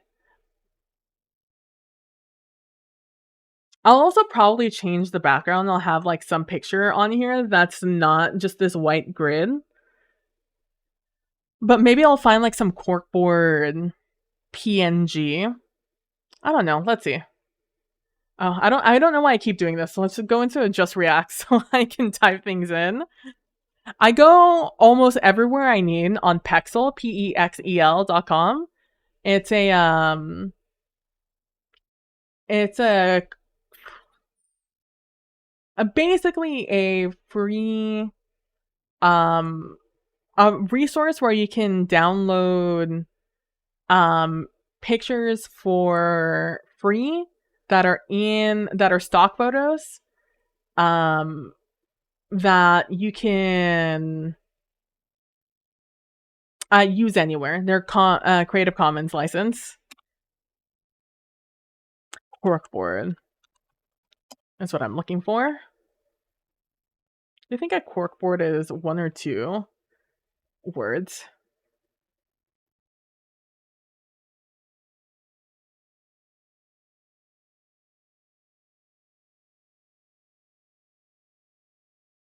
Oh, maybe two words?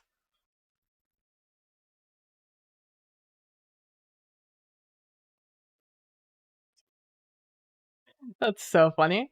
Um,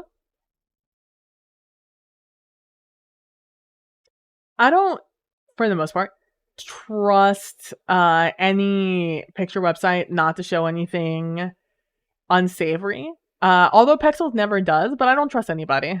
So that's why I always switch to just chatting instead of letting you guys also see all the pictures.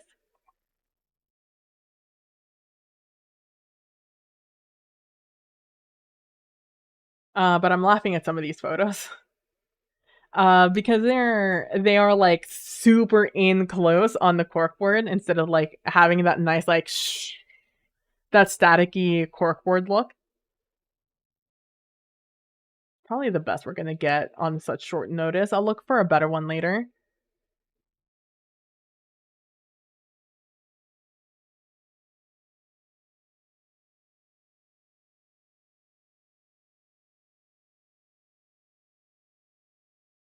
If I wanted to use this as a quote unquote map,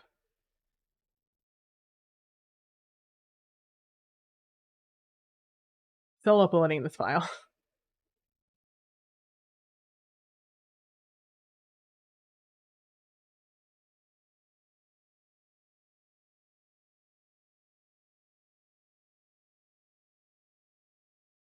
If I wanted to set you up here,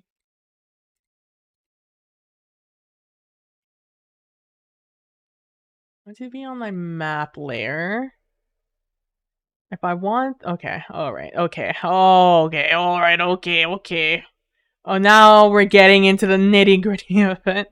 Okay. Oh, okay. Alright, they have an actual layers button now. That's convenient.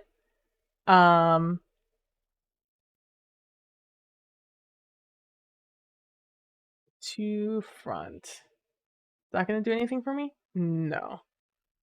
Can I delete you? Yes. Okay, now that I'm on the map layer, can I rewrite fit to page? No.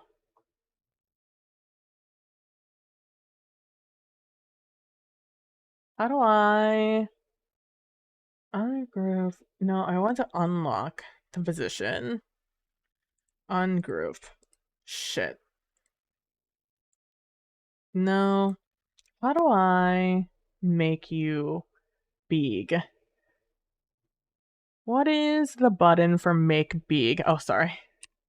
I can switch again. This music scared the bejesus out of me, by the way. Not expecting that.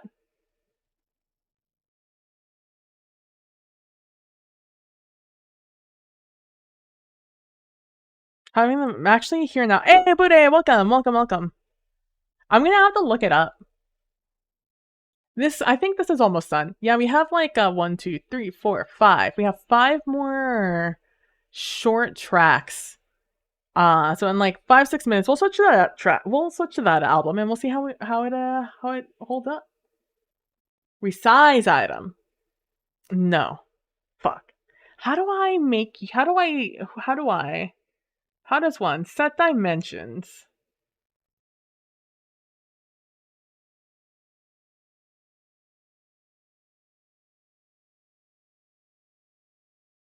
What if I just make you enormous?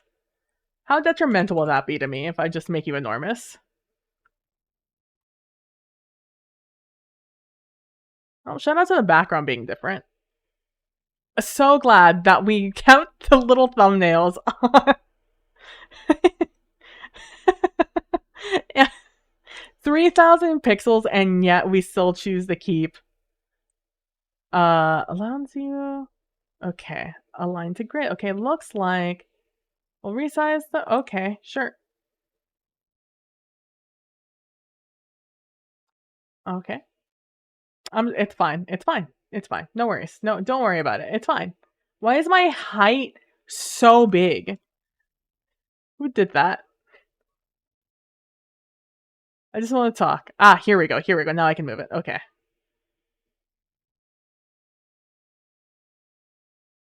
You have a whisper of a bag on the side. Okay. And then we'd have like this, right? Like that's the vibe.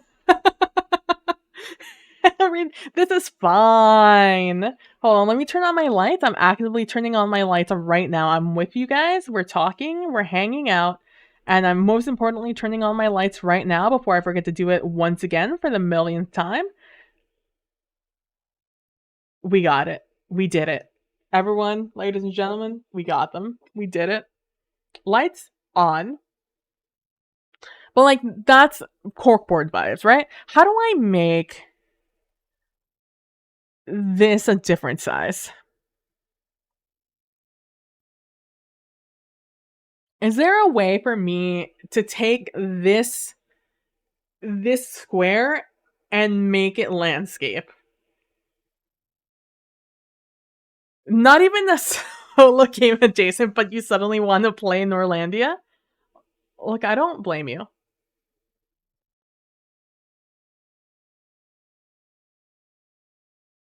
I want you to know that the album apparently these next 3 are from are called it's called Bitter Sweet.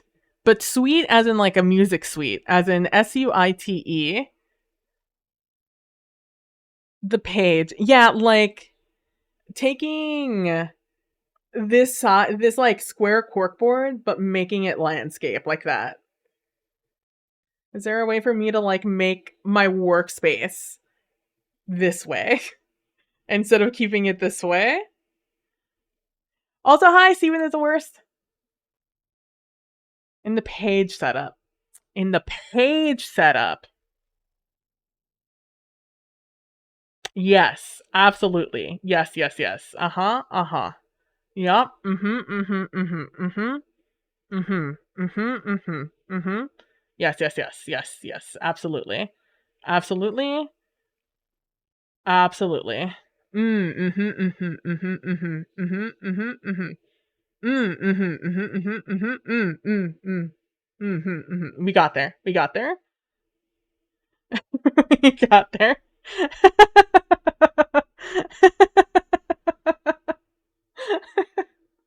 I would just like to thank you all for being here on this day to help accompany me in learning where everything on Roll20 is nowadays. Um, um,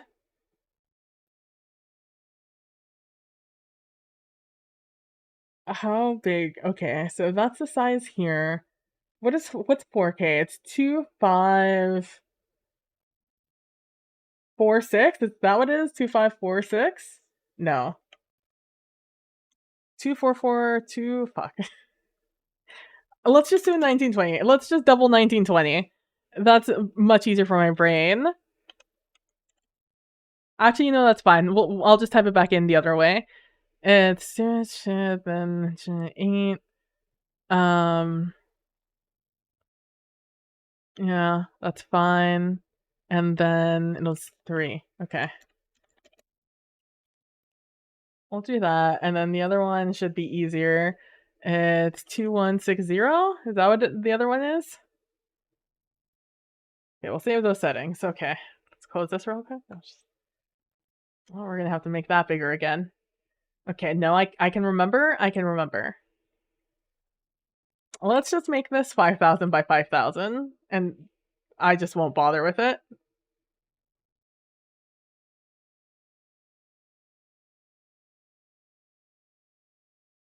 Okay, ideally in the future, I edit like a picture like this. Can I get you not to align to the grid?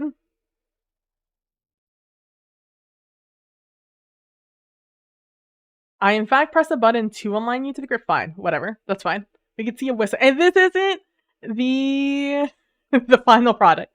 Oh shit! Oh fuck! Oh damn it! Oh shit! I'm using the wrong buttons. Please lock your position. What is this? What is this? Is that just a picture to signify that this is a locked position now? What the fuck is this? We're unlocking the position because that terrified me. What's Norlandia, Bude?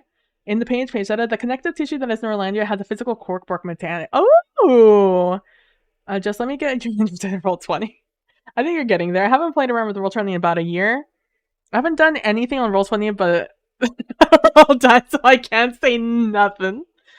3840. Thank you. We math.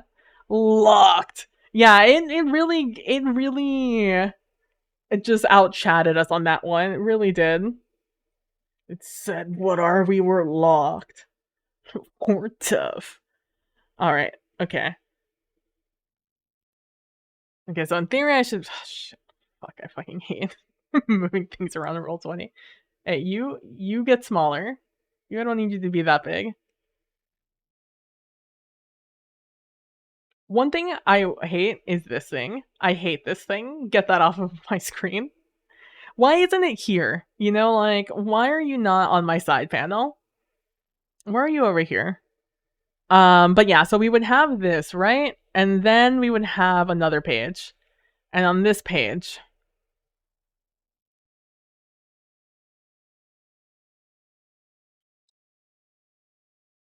oh shit, oh fuck, oh shit.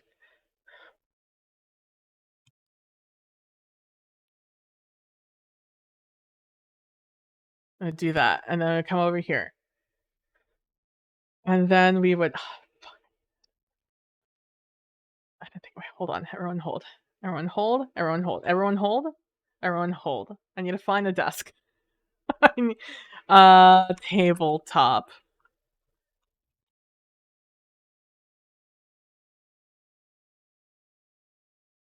Are there any nicer tabletops? I'm only gonna give you like 3 scrolls until I just go back to that very first tabletop. No? I have some. I have some saved somewhere on my desktop. I just don't know where they are. Where's Roll20? Oh, oh, fuck. I lost Roll20. There it is. I found it. It's okay. I found it. I found Roll20. Everyone stop panicking. I found it. It's a GM-less co-op mystery game where you construct a mystery as you investigate, built on the bones of Questlandia. It explains the name now. Roll20's UI decisions do be they in fact do be they do be doing.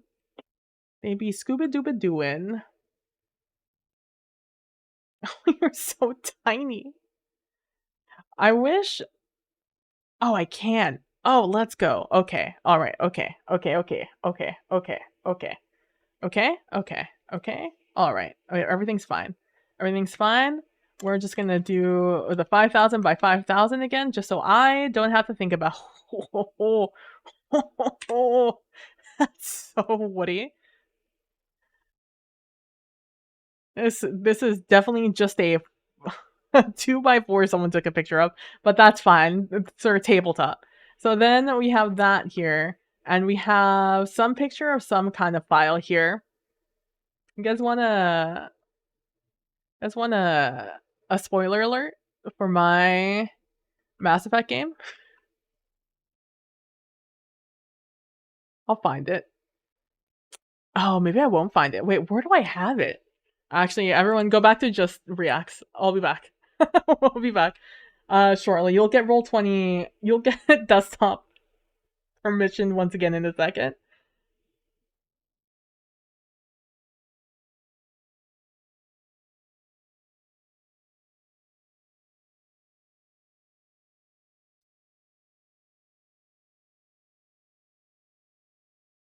If I were,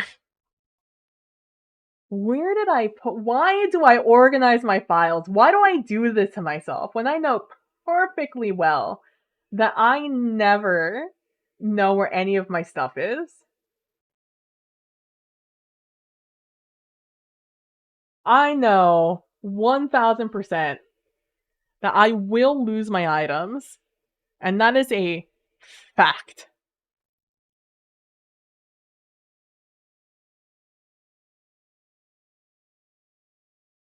Okay, we're gonna now set dimensions.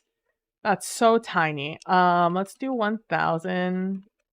Even though this isn't a square, but we'll do squares. Oh, good, you can't read it. That's awesome. Actually though, no, not sarcastic. No sarcasm. That you can't read this.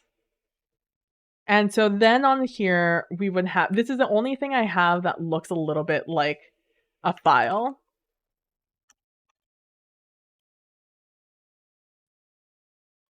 Let's do 1,000. Let's do 2,000 on you, just so I get an idea of how big that is. Oh, but yeah, so we'd have it like this, right?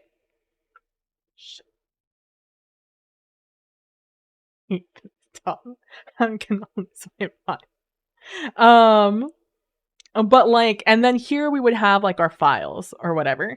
I'm starting to think maybe I don't want my files on roll 20, and instead I'm gonna use some other work screen to get it to work out for us. Just for my own sanity, but we'll find out. We'll see. We'll see how it works out.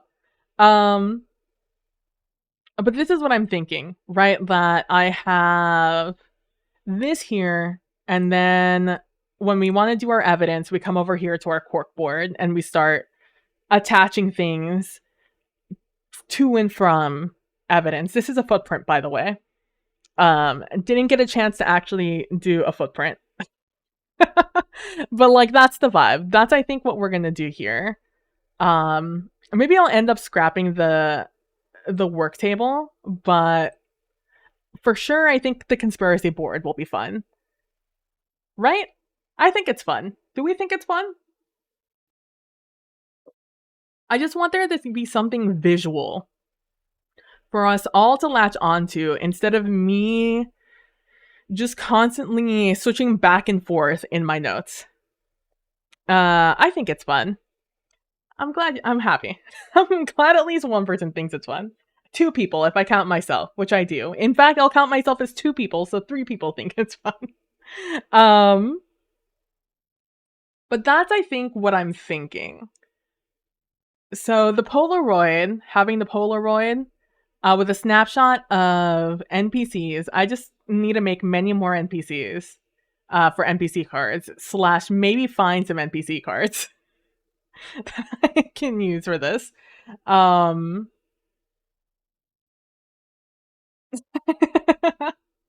Look, if you know, you gotta love yourself and your ideas, Kalina. And it helps players keep the moving parts in mind. Very easy to forget NPCs and who should be very important exactly. Because we're gonna have, I have them in the rules somewhere. Are you my rules?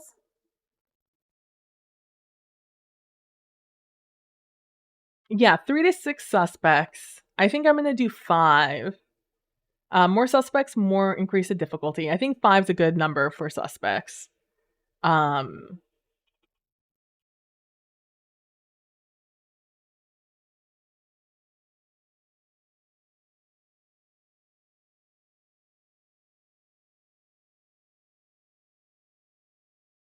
how much evidence? 3. Yeah. So each suspect is going to have 3 pieces of evidence on them to start with.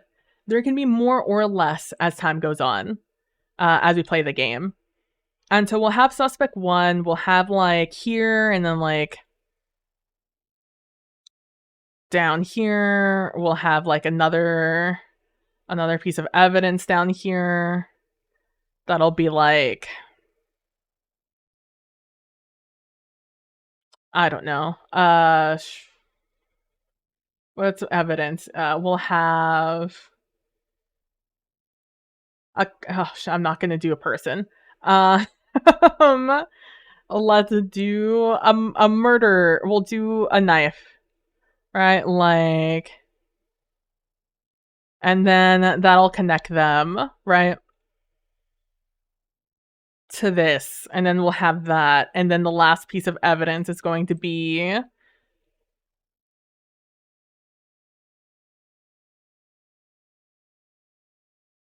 we finally got a Polaroid correct. Everyone, just a pat on the back, everyone. I'm proud of us all. We finally got there.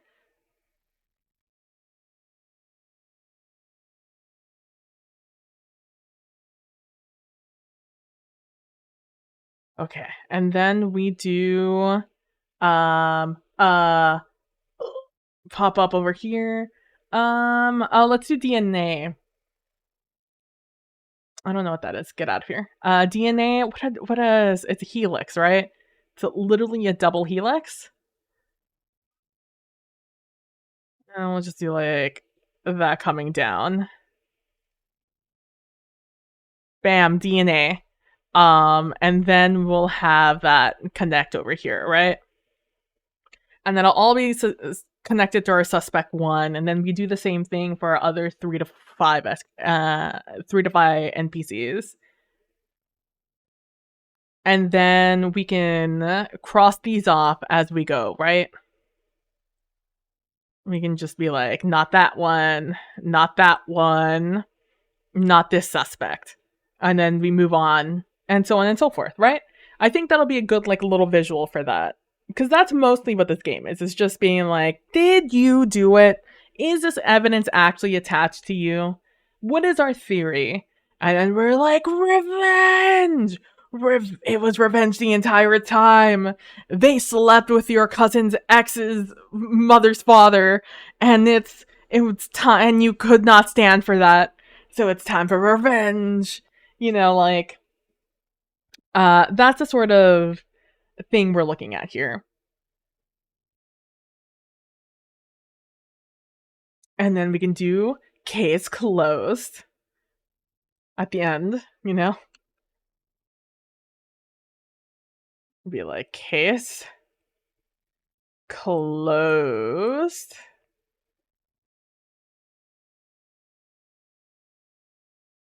And boom, we did it. We won. Like that's the vibe. That's what we're thinking. I think that's what I'm thinking. I think that's what we're gonna do here. Again, I still need to think if we're gonna actually do the work table. I need to like look at the actual rules again, not just my condensed outline of them all, to try and figure out what we're gonna do.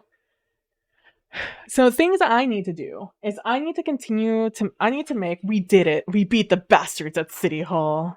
Exactly. We did it. Everyone, case closed. I need to create about 30 NPCs. If anyone has any fun ideas for what NPCs should look like, please please add them to somewhere on the Discord. Or give me them right now if you have ideas for NPCs, because I am gonna be at a loss very quickly at what to do with them.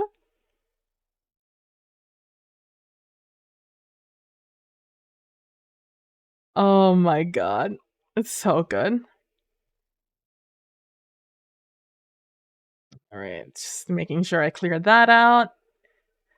It's stream o'clock, so everyone is I'm getting all the information from people's Discords. Luckily, I don't have it on, so you're not hearing the noise. But I'm definitely seeing them. What was the other thing I need to do? I need to do like 30 NPCs. I need to come up with a Polaroid template. Then I could just plug all my NPC. In fact, I might simply plug in all the NPC pictures in early as layers, and then all I have to do is just choose that one or unhide that one, and then just put like the text of who they are. Like screenshots from old movies, literally anything, Buddha. If you have like a verbal description, if you have like a picture of somebody that you want me to inspire an NPC card from, with the mind that I'm no real artist. Like, you see this gal or this androgynous being? That's what what we're getting here. That's about as the height of our artistic prowess as we're getting. I just want to keep them all a consistent art style. And since I've already started, I might as well keep going. Arnold from Hey Arnold. Should I do that on this piece of paper? I'll do it on the back of this piece of paper. Arnold from Hey Arnold. NPC ideas. Boop, boop, boop. Football head, yeah. Football shaped head. Let's see, where's the Discord? Oh, down here, right? You guys want to look at yourselves? Hey, look at yourselves for a second, would you? I go over onto the Discord. And I create a channel for this. You know what? I'm gonna create just a category for this. Category solo TTRPG stuff. What am I doing? Throw that behind my ear. Create category. It's all the way at the bottom. Pull this sucker up.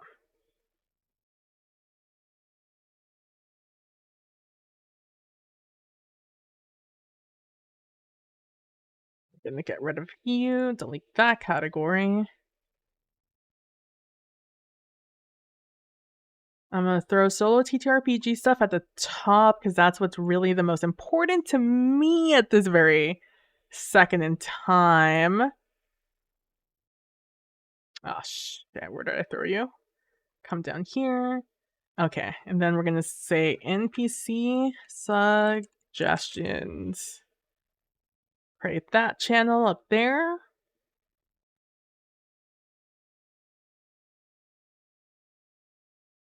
Also, thank you guys so much for all the solo TTRPG suggestions. A lot of good ones in there. I look forward to looking through them all. Like I said, the last thing that I'm waiting on is for itch to finally approve the TTRPGs for Palestine bundle. So I can then buy that bundle and then I can consolidate all of my TTRPGs, download them, put them in the folder, categorize them between solo, GM-less, low man, typical setup. And then I could get all my solo TTRPGs in one space and then see what I have, what I don't have, and then go on from there. That's all I'm waiting on to go through all of these. And also finish doing this one because most of my brain energy needs to go into the solo TTRPG setup. Because like I said, it's mostly me learning.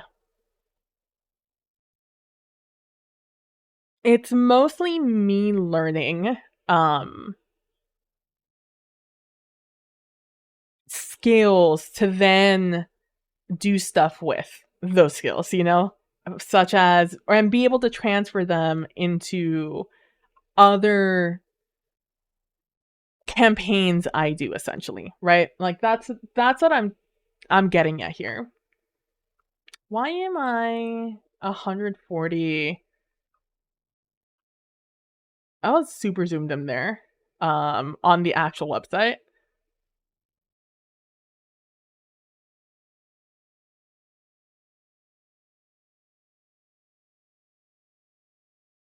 There we go. That's what I'm doing. Also, I have now a channel called NPC Suggestions for any NPCs or pictures of people that you think would fit in, that would just be fit in an NPC deck. Because I have 30 people. I don't have 30 people to draw. I have like 5, I think, people drawn from just my own what is the word? I remember when I got this drawing tablet like a month ago now. I've been drawing things and doing things on the regular on it to try and get my hand back into writing shape. I don't know if you guys know this or if you guys write a lot in your real life. And therefore you don't know what this is like. But I don't write that much anymore, like physically with a pen and paper. Although I enjoy it, when I sit down and I write things, I don't sit there and write like a paper. I just fill things out for the most part, or I just write one-liners here and there. And even then, it's maybe max like 5 minutes I'm doing something on writing. Turns out that if that's like your experience for the most part, like every once in a while writing for like a minute, yeah, your hand no longer has the muscles to like endurance write or draw or anything. So I've been slowly trying to get my muscles back. It's mostly right here. These muscles, they hurt like a mother if if I'm not used to writing anymore. It hurts a lot. So I am slowly but surely getting back into the habit. So they're my they're my practice. They're my get my hand back into shape. Um, for like writing and drawing and stuff.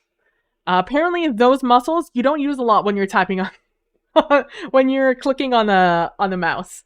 So, I've been like drawing random people here and there, and also like working on like drawing in general. I in theory know some things, but in practice I don't know a lot, you know? Like because from what I understand, making art is all an illusion essentially.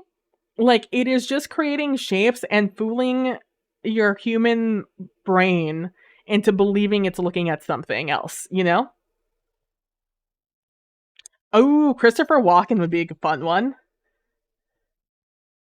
Christopher Walken. And that means that I have to fool my own brain into believing the illusion or creating a box into looking into an illusion, right? So that is what I'm trying to get my brain into working. That and shading, which is one and the same, of just fooling your brain into believing something, which is the definition of an illusion. So, um, and that is mostly what I've been trying. It's like I'm doing two things. I'm training my hand again not to hurt when I'm writing, and also I am learning to live in the illusion. Time is it 8? I have an hour until I have something else to do. So we have Christopher Walken, we have Arnold from Hey Arnold. Um, for the most part, I've just been vibing whatever I see. So, oh, I also need to create all these evidence cards. We also that's the other thing. Evidence Polaroids. That's another thing I need. Oh, I forgot we were gonna switch the track. Oh, I can't show you Spotify because some people are wildin' with their Spotify pictures. And I'm not saying Jill Tracy is wildin'. I'm saying some people I listen to might be wildin' on their pictures. Ooh, 1999.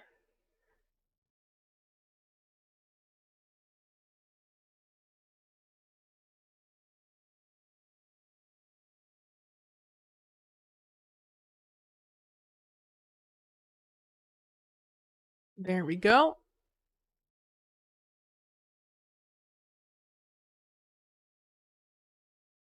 Oh, no, I need to see that actually. That's very important to me.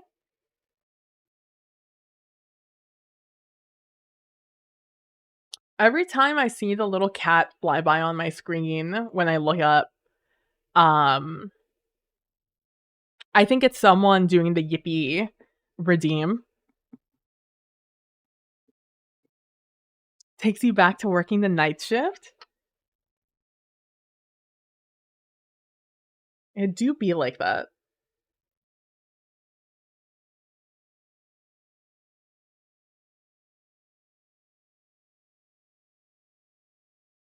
Do this.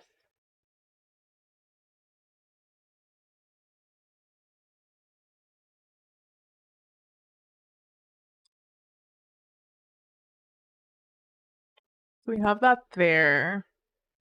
Let's create a new one of these. Let's go to pixels again.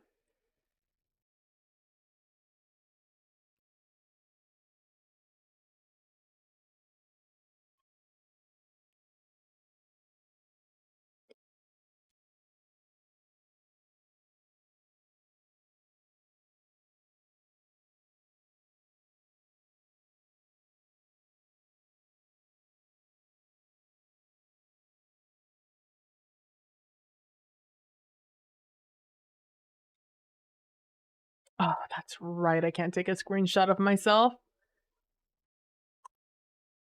Can I fix that in the settings right now without restarting stream, you think?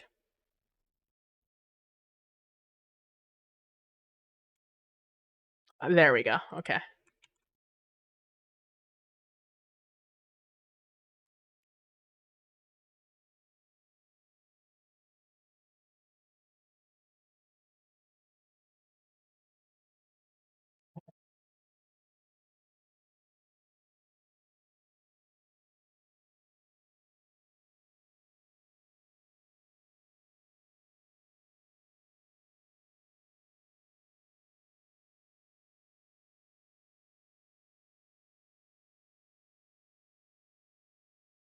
Trying to figure out how big I am on the screen. So what we're gonna do is we're gonna try and figure out.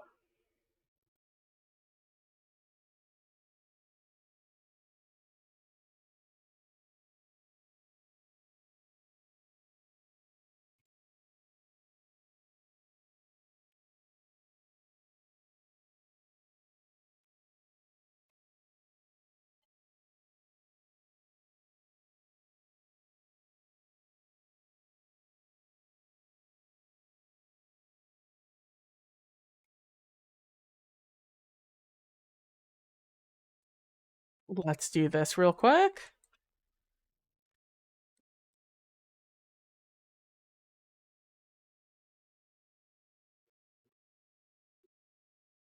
This is such a.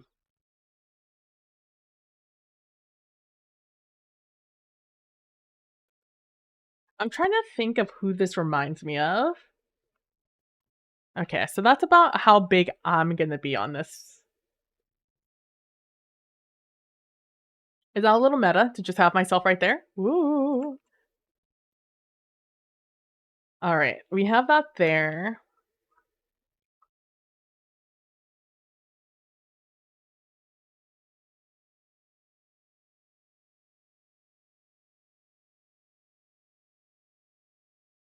Let's scale. How big do we want this to be?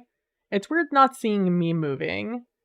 Um, I need to move. Yeah, that's fine. I need to move myself. Um, so closer to the edge, I think. Do I go this way? Do I go over here? Or do I stay in my little corner? You think? Do I go in the middle? Do I just like big dick it and go straight in the middle? Or am I better off on like an edge? It's like, hi, I'm gonna be talking about a solo TTRPG. It's like, hi, I'm speaking about the solo TTRPG I'm playing. Oh, hello, I'm talking about the solo TTRPG. I think it's easier if I'm on the sides though. Usually I'm on this side, as you can see, I'm usually on this side.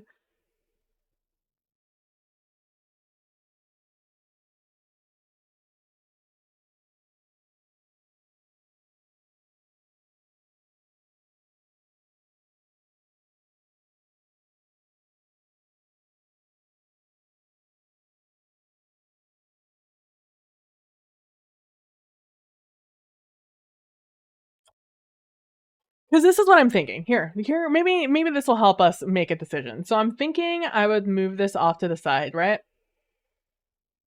Maybe make this a little bit larger.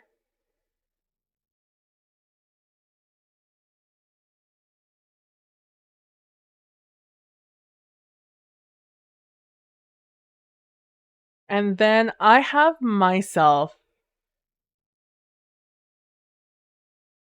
in a.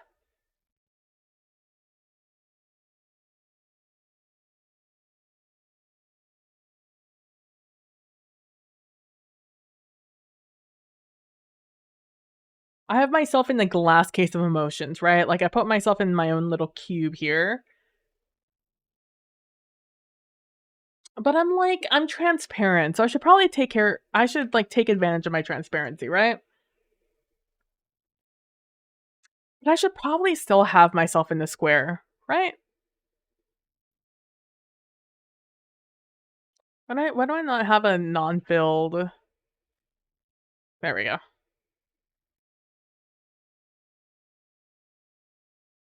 Have myself in some sort of like square here.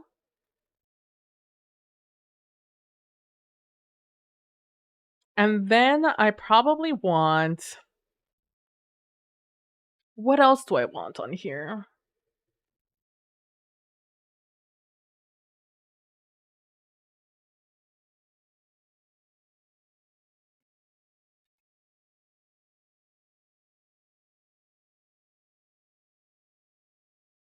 Should I do maybe you guys while we're here, you tell me what you think is going to be best here. So, I am either going to cut out just the just the table, or I'm going to put a cutout of the whole page. So I'm either going to do this and we'll just have it show up and cover up our cork board here, right? Um or I could just do the and so you won't see detective background, you won't see the picture. All you will see is this table. And I'll do the same thing. It'll still pop up. It'll still pop up over this thing. Sorry. It'll pop up over this.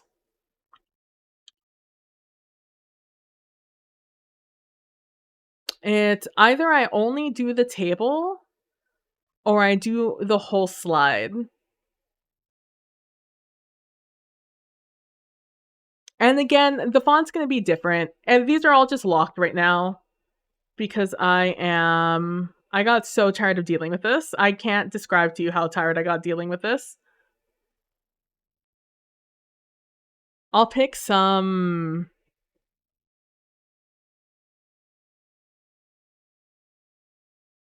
I'll like pick some font that'll be good for this. You're feeling the whole page, like this whole thing. This is wow, this looks awful on stream. Where's Arial? Arial's like a good, just solid font to just use right now, so I don't have to think too hard about it.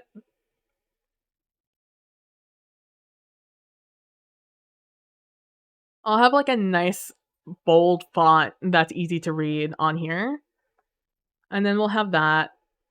Okay, and then that'll. Okay, you're thinking the whole thing? Okay, so let me take a screenshot of this thing.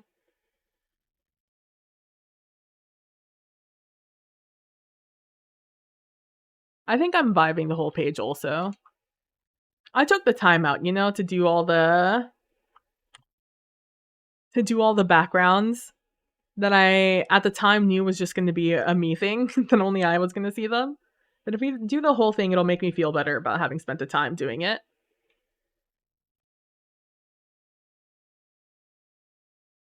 Now the question is, do I cover up when I call that scene in?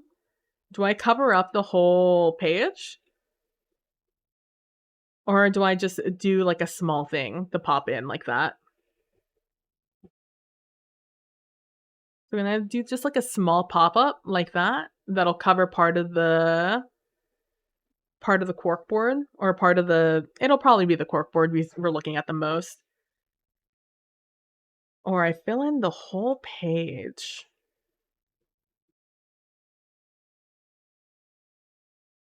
Like that for the most part. Let me just duplicate this so I can just go between them real quick.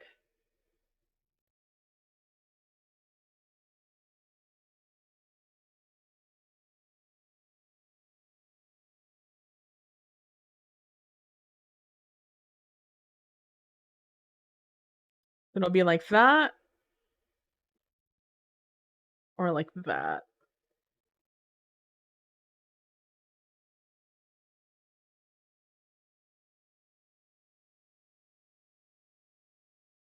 Hmm.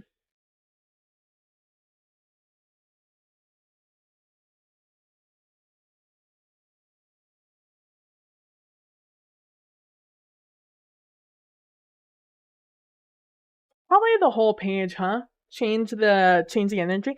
PBception! Yeah! I was gonna say, I feel a little weird looking at myself here, and then at myself over here. But we're vibing it.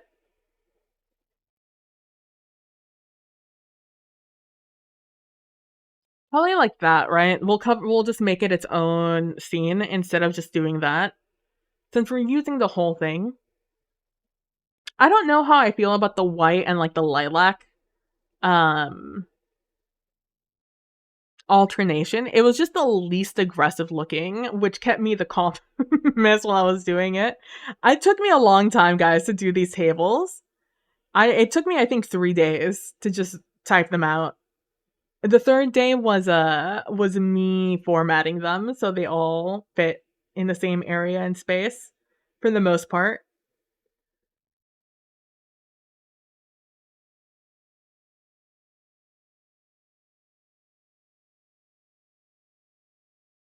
I don't know, part of me also kind of vibes with this one, but I think that one's harder to see on stream.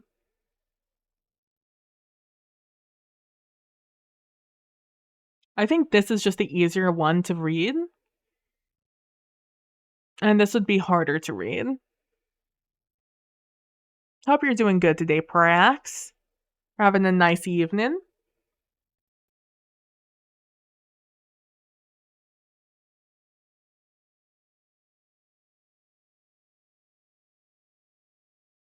Yeah, I think we go with this, right? I think we do this. I think when we switch to that scene, we do that.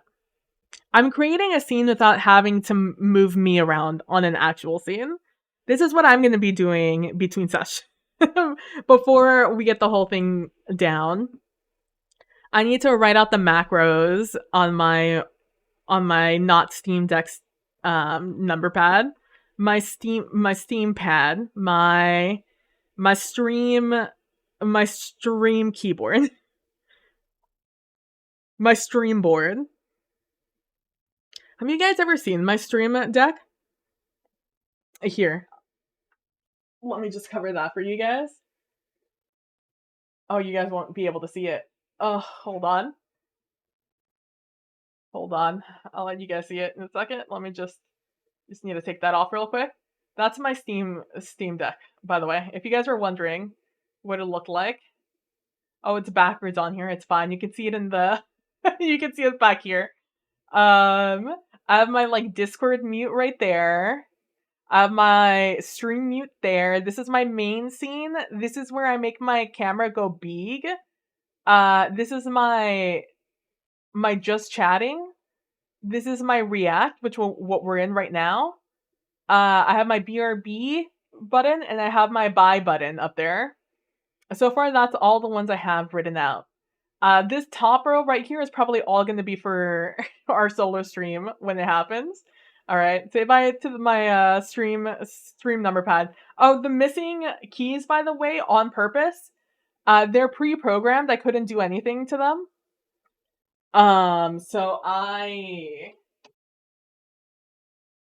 had to take them off. It was the num lock, which broke the whole thing. By the way, if I ever hit num lock, and I turn it off, it breaks the whole thing. And there was a calculator function on it that I couldn't undo. So whenever I hit that button, the calculator would turn on, which isn't the worst thing in the world. I actually use the calculator quite a bit on the computer, but it was inconvenient when I was trying to stream and hit buttons. I would not be expecting it, so. This feels like a lot of wasted space. I don't know what I would write up here. Maybe like case closed. Maybe I do something like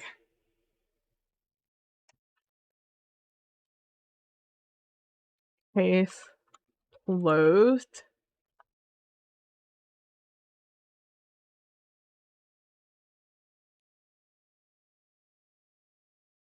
A cold case.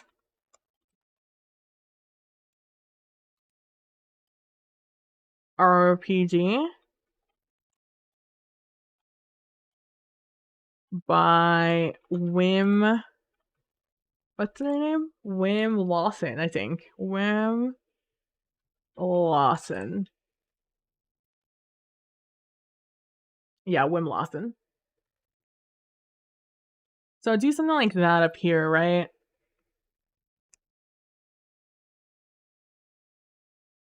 Maybe I do it down here.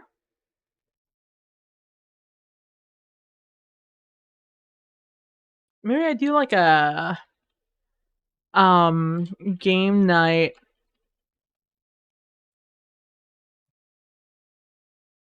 I'd do something like that. So the game night would actually be maybe okay, let's do this so I can correctly describe it. I would do another thing here, and this would be like a permanent mainstay on this layout. So it'd be like some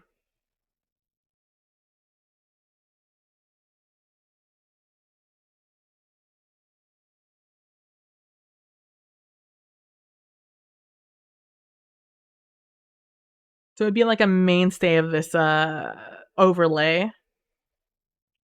I would do like some game night. Case closed. The PNBB stands for Inception. Inception. So we do something like that, and then, but like, what would I have up here in this space? That's the real question.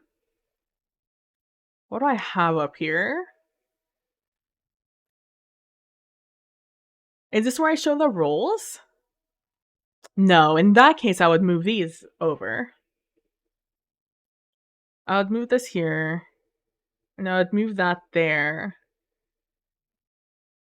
And then down here, I would have the Roll20, right?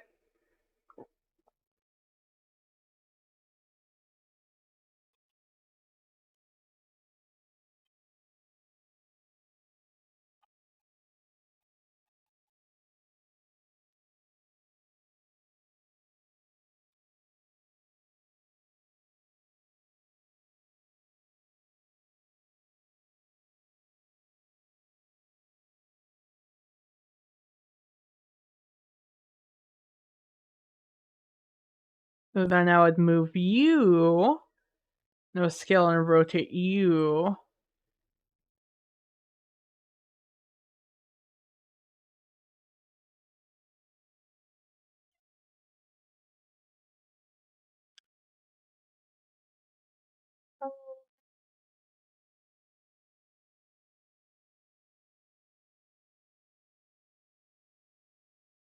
Oh, thinking I was just gonna throw it down here since I only need one roll at a time anyways.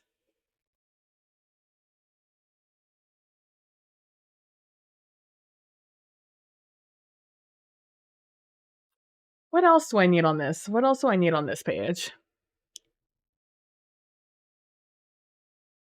I have my classic PB tag. My classic, hold on, main scene. Where are you?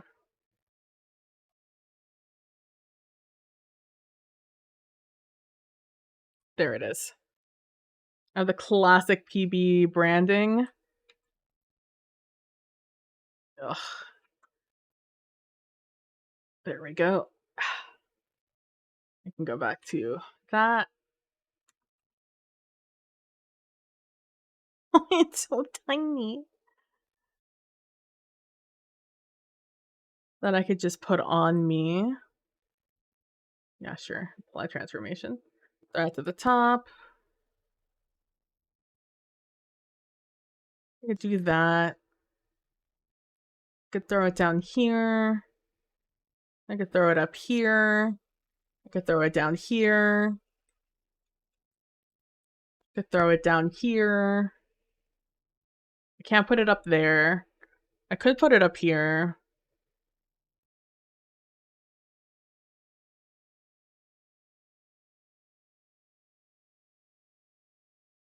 Probably goes best right there, huh? It either goes there or it goes like down here. I could also put it up here. Feel like a PB plays inside. There.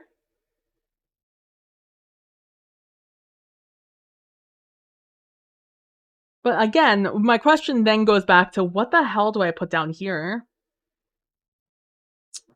What else do I need? What else do I need here? So I have what game I'm playing, game night. I have the rolls from bot commands. You could also do bot commands for links to the game or something. Yeah, for sure. So the thing I think what I'm gonna do. Do I think I okay.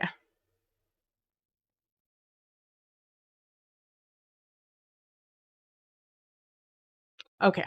So one of the things I do, that I haven't been doing for a while, but it is a thing I do, is that up top in the this part of the stream area, usually, I have what I call an ad pop up, um, that will pop in and it'll be just an image of something prevalent that's happening. I usually don't even mention it. Like whenever September's happening, an ad will pop up there every few minutes. I think it's like every 30 or once an hour or something like that I have it up there, or maybe it's random. I can't remember what qualifier put it on. Um, that's usually where I put advertisements for things.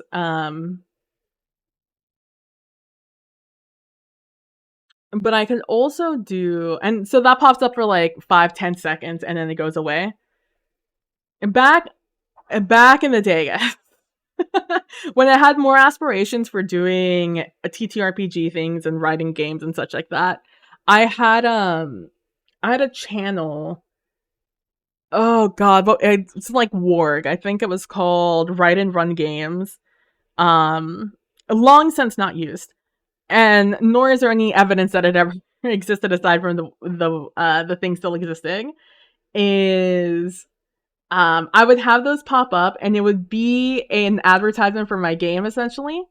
Um, and it would be like an exclamation point, a BNG or oh, what was the other game? Or like exclamation point goblin or whatever. And it would pop up. It would tell you in chat about that game, and then it would be like a picture that showed the essence of the game, essentially. So that's usually what I do for that. But I think you're right. I think to take up space, if I can't think of anything else down here, I think that would be a good spot for being like exclamation point X, Y, and Z. Let me do that. Um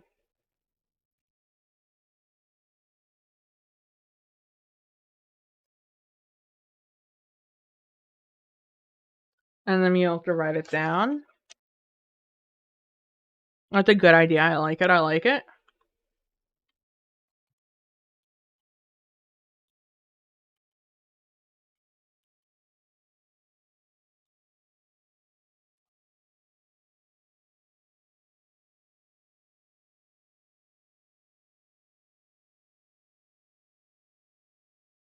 Maybe something like that.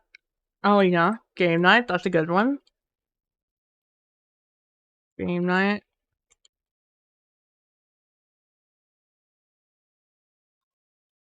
A PB is great. Thank you. Thank you. Thank you.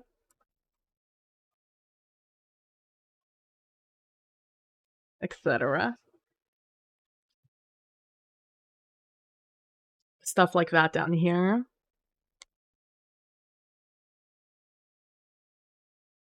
Doesn't take up an incredible. I like that last one. Thanks, Galino. You're the best. Um,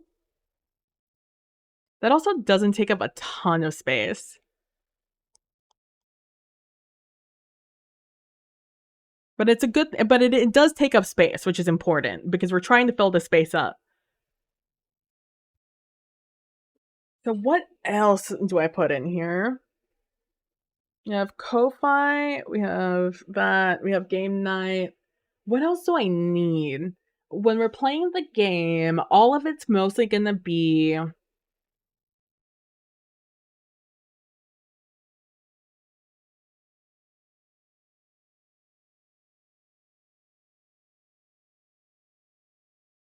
also I'll probably do like a rules.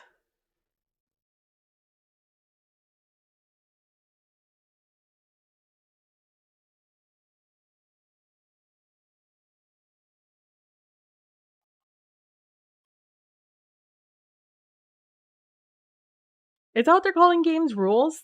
The only other word that's coming into mind is settings. Yeah, rules. Game Nut, Ko-Fi, rules. I was thinking of doing like a quick description of the rules, but I don't think there's such a thing as a quick description of rules. Okay. I can turn this off. We don't need to see that the entire time.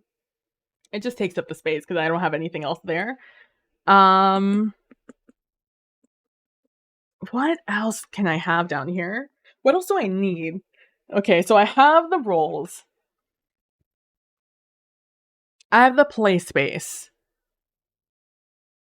of which I'm going to be putting a lot of things on it, on different websites.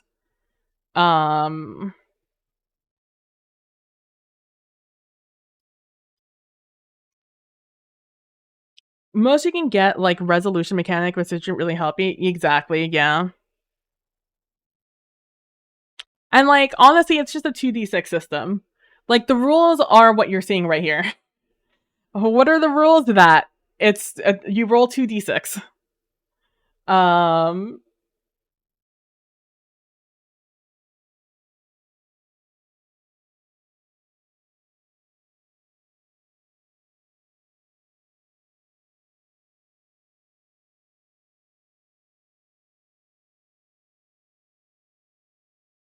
I want you to know that the fact that no one has used hello there to introduce themselves or to come into chat, it's greatly disappointing. No, it's not disappointing. It's just very funny. I'm waiting for the day that people look into oh, you're fucking right. I can't have PB plates up there. Oh shit. Get back here. Because I need to have something else up there. We could do, maybe we could do over here. Let's throw it down here or something. Because I have trackers I want to put up there. You're so right. Good call. Does the system have, yeah, it does have a tracker. It has 2 trackers.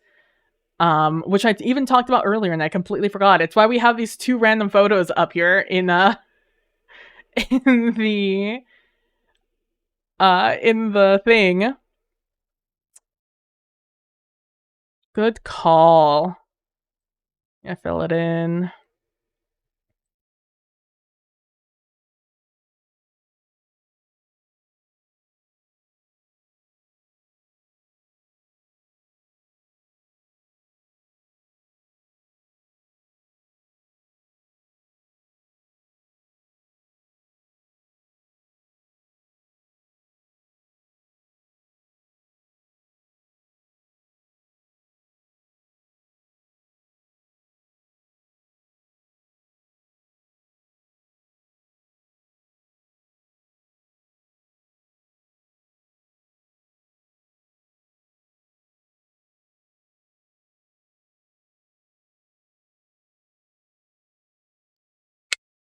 It does have 2 trackers. It has a time tracker and it has an investigation tracker.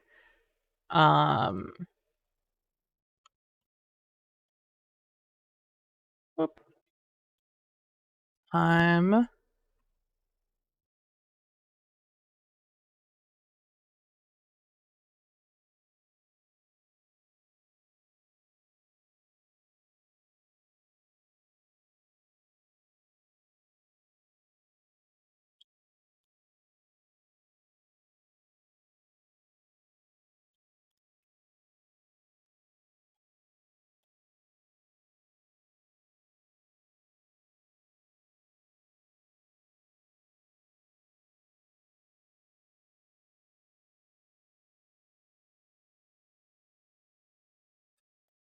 Thinking something like that. I kind of want the name to be in the middle. Not like a big brown square that is going to be our tracker, but like that's about the size I want them to be. Maybe the time's going to be a little bit larger. Because I think time has 5 ticks, and it's weird for me to see myself here down at the bottom of my screen here and not see it moving when I'm talking. It makes me panic just a little bit every time. Every time I see it. We'll have like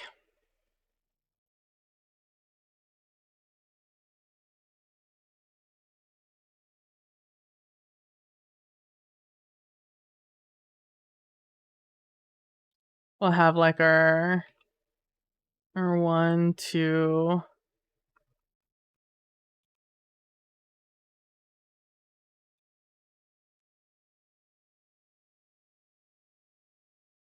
two, 3, 4, 5 or something like that.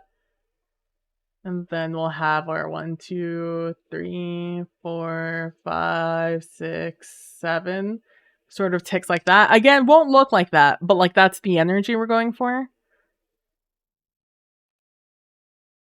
We have ticks there, and then we'll have like some sort of token we move over on both of them.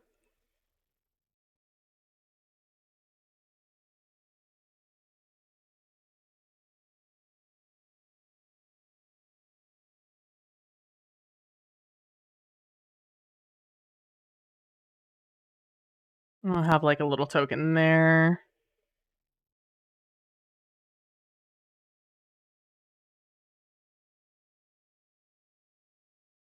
I have another little token that goes like right there. Where did the other one go? Did it not take it kindly that I made another one that looks exactly the same?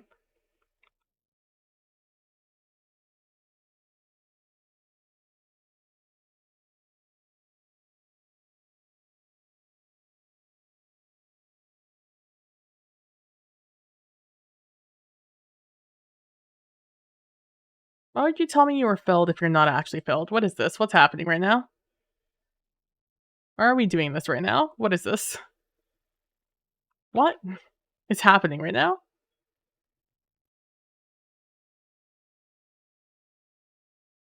What is happening right now? There we go.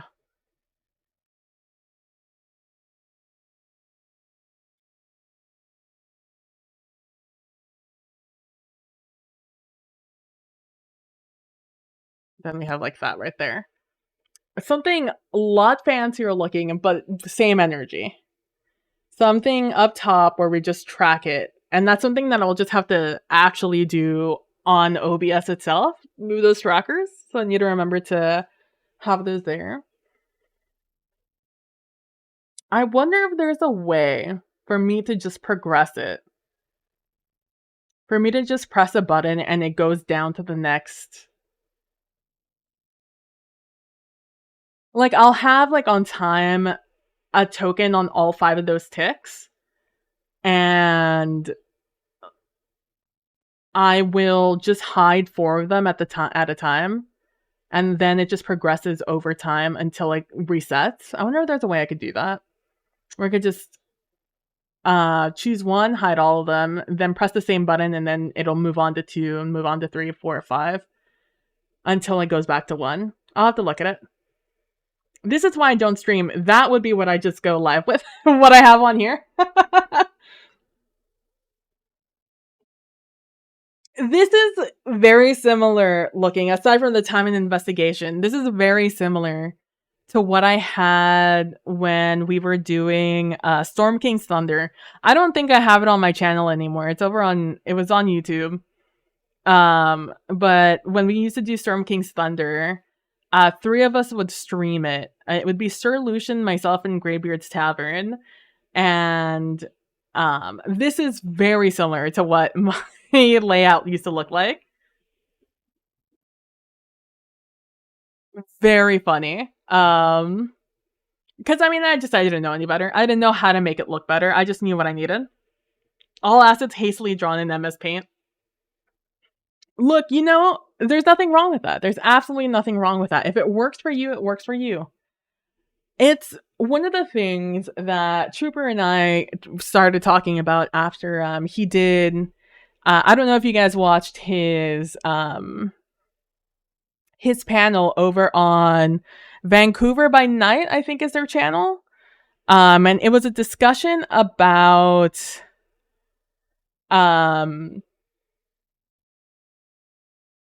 the state of TTRPG actual plays. And we had and they just discussed, the state of them and what an actual play was, and what expectations versus reality were in the space, et cetera, et cetera. And one of the things I thought about and we talked about was, and they talked about, was that the difference between the feel of a home game and an actual play, in which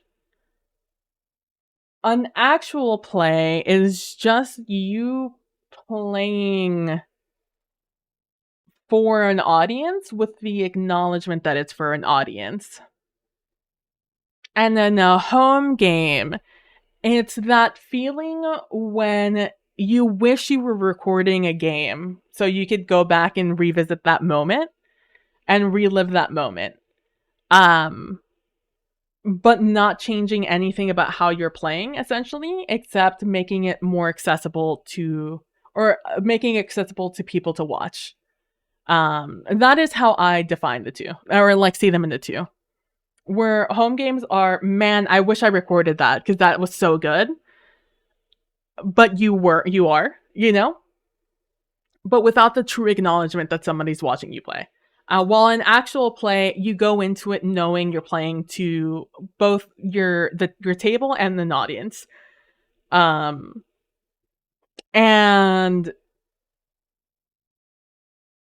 the difference being the difference not being viewership, because when you are streaming, you are doing so in acknowledgement that people will be watching you. Whether they are or not is a different story. But if they are watching you, you want to do something to you're hoping you're captivating their attention, right?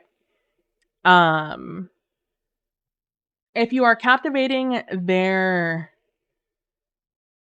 yeah, exactly. Exactly. And making an active effort to make entertainment media and not just entertaining you and your friends. Exactly. It's like you're entertaining you and your friends, but also people. um and there was an expectation from some people that because their friends think that they're funny, that the majority of the audience that watches actual plays and games will also find it funny, and will all want to watch your game. And then you do find people that watch you and think you're entertaining, but it's not in like it's not in the hundreds, typically. You're typically in the tens. um, and if you make it to the hundreds, then it's hard to keep that audience between campaigns, between games, right? So you have to add something else, right? You have to find a way to make it entertaining. I had to stop myself from saying creating content. It's difficult because you are, right? Like you are creating content, but not in the same ways. You're describing the podcast you were on. Which one? What did I say that described the podcast you were on? Um, the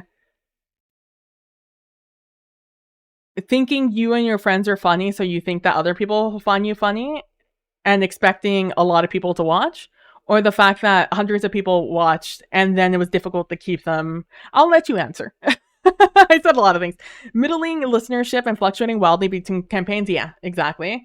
It's difficult because you don't, because when I think about actual play channels, I think about them like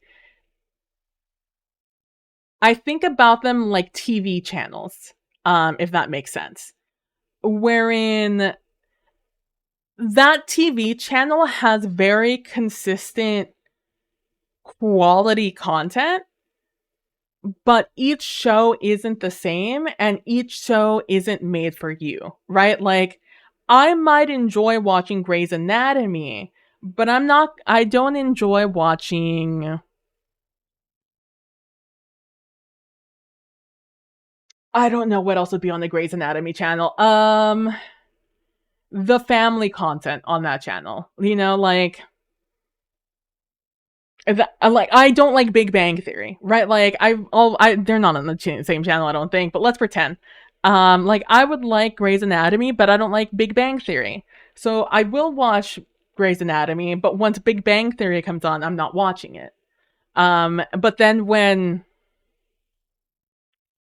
Scandal comes on, I'm gonna watch that, right? Because it gives me the same energy. It gives me the same drama as Grey's Anatomy, wherein Big Bang would give you the comedy of Grey's Anatomy, but that's not what I'm in Grey's Anatomy for. I'm there for the drama. Therefore, Scandal, which gives me the drama, is what I'm interested in. So I'm getting the same content quality from all three of them. Like all the actors in all of them are fine. They're good. Great even, you know? But some of them are made for me, some of them are not made for me. And it's hard, and you can't expect one person to watch all three of those shows, but you can expect one person to watch one of those shows, and you can expect some of those people to watch two of those shows. But watching three of those shows, expecting too much. Which is why typically TV caters to different demographics in order to keep a consistent viewership on their channel. At least they used to. Now it's a little bit more show to show, but um when it comes to actual plays, I think you have to think of traditional media a little bit more um in that aspect. Because people will choose what to watch and won't just sit there and watch one channel the entire night, you know? In theory. You're not watching three actual plays in a row. You're barely watching one in a night, you know? And that's the other thing. There's so many shows out there to watch. And they're all so long. It's hard to watch all the things you want to watch because 3 hours a night, even 3 hours each week, it's kind of asking a lot of the working man. So you're grateful when they only listen to one. But if you lose them for the next campaign because it's not their cup of tea, then it's hard to get them back because obviously you're not making a lot of content. You're just making that one piece of content. Anyways, that's why when it comes to actual plays, you have to think about it in my eyes. You have to think about it more as a hobby because even the people who are wildly popular in this scene, they still have day jobs. Like Matt Mercer is still voicing his iconic characters and still voice acting, you know? You know, Lou from Dimension 20 is still writing scripts for TV shows, you know? Like they are on wildly successful TTRPG shows, but they still have a day job. And I think that's the same energy you have to bring into actual plays is you go in as it as a hobby, as a gig, you know? Not thinking you're gonna get a career out of it, but thinking, hey, I'm gonna get maybe I might get some pocket change out of this. And I still get to have fun and enjoy this hobby of mine. Um, but it's hard to think that because it does take a long time and it does take a lot of effort. So it feels kind of bad when you're not getting much out of it. And in a lot of cases, including a large audience, which I think is what discourages people the most. Um, but I don't think it should. I don't think it should discourage you. I think you should go into it as a hobby. Where it's like in Helldivers, there's this thing where you can climb things in Helldivers, including rocks. However, for the most part, if you walk up to something and hit the climb button, it'll most of the time tell you no. You'll get the no climb symbol. And when you see the no climb symbol, you can't climb up there. But sometimes you can if you try real hard and you go at it from like a weird angle. And then you can climb it. And so I had a new player ask me, I don't understand when I can climb things. how do I know when I can climb things? And I told them, you don't know, you just learn, which isn't very good advice. So then I amended it later and I was like, what I would do is I would go into it assuming I can't climb anything and be pleasantly surprised when you can. And then another player was like, yeah, that's a good way to describe it. That's a good way to think of it, actually. And I think that's how a lot of people should think about being in the actual play scene is go into it assuming no one's gonna watch you and be pleasantly surprised when people do. I think that's the healthiest mindset to have going into it.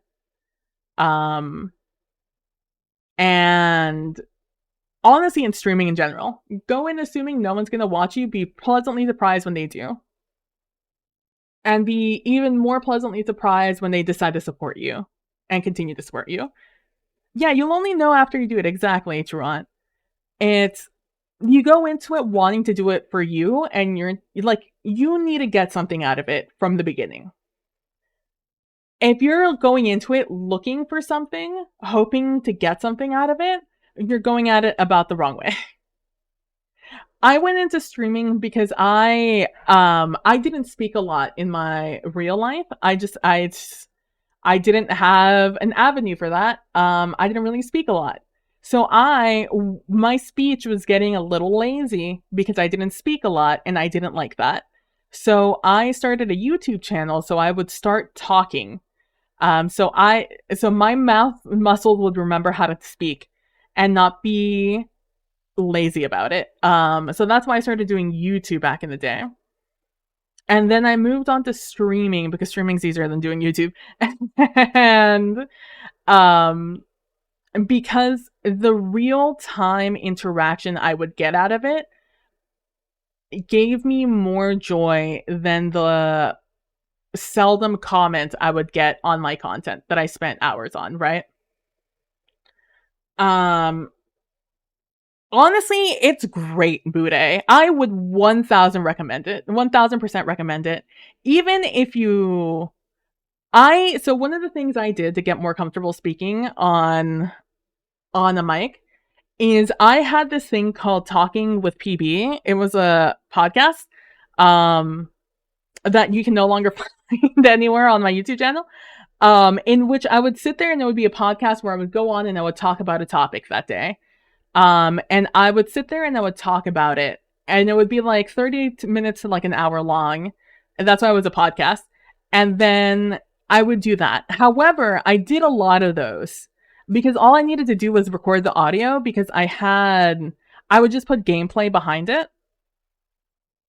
And I recorded so many talking with PBs and none of them ever saw the light of day.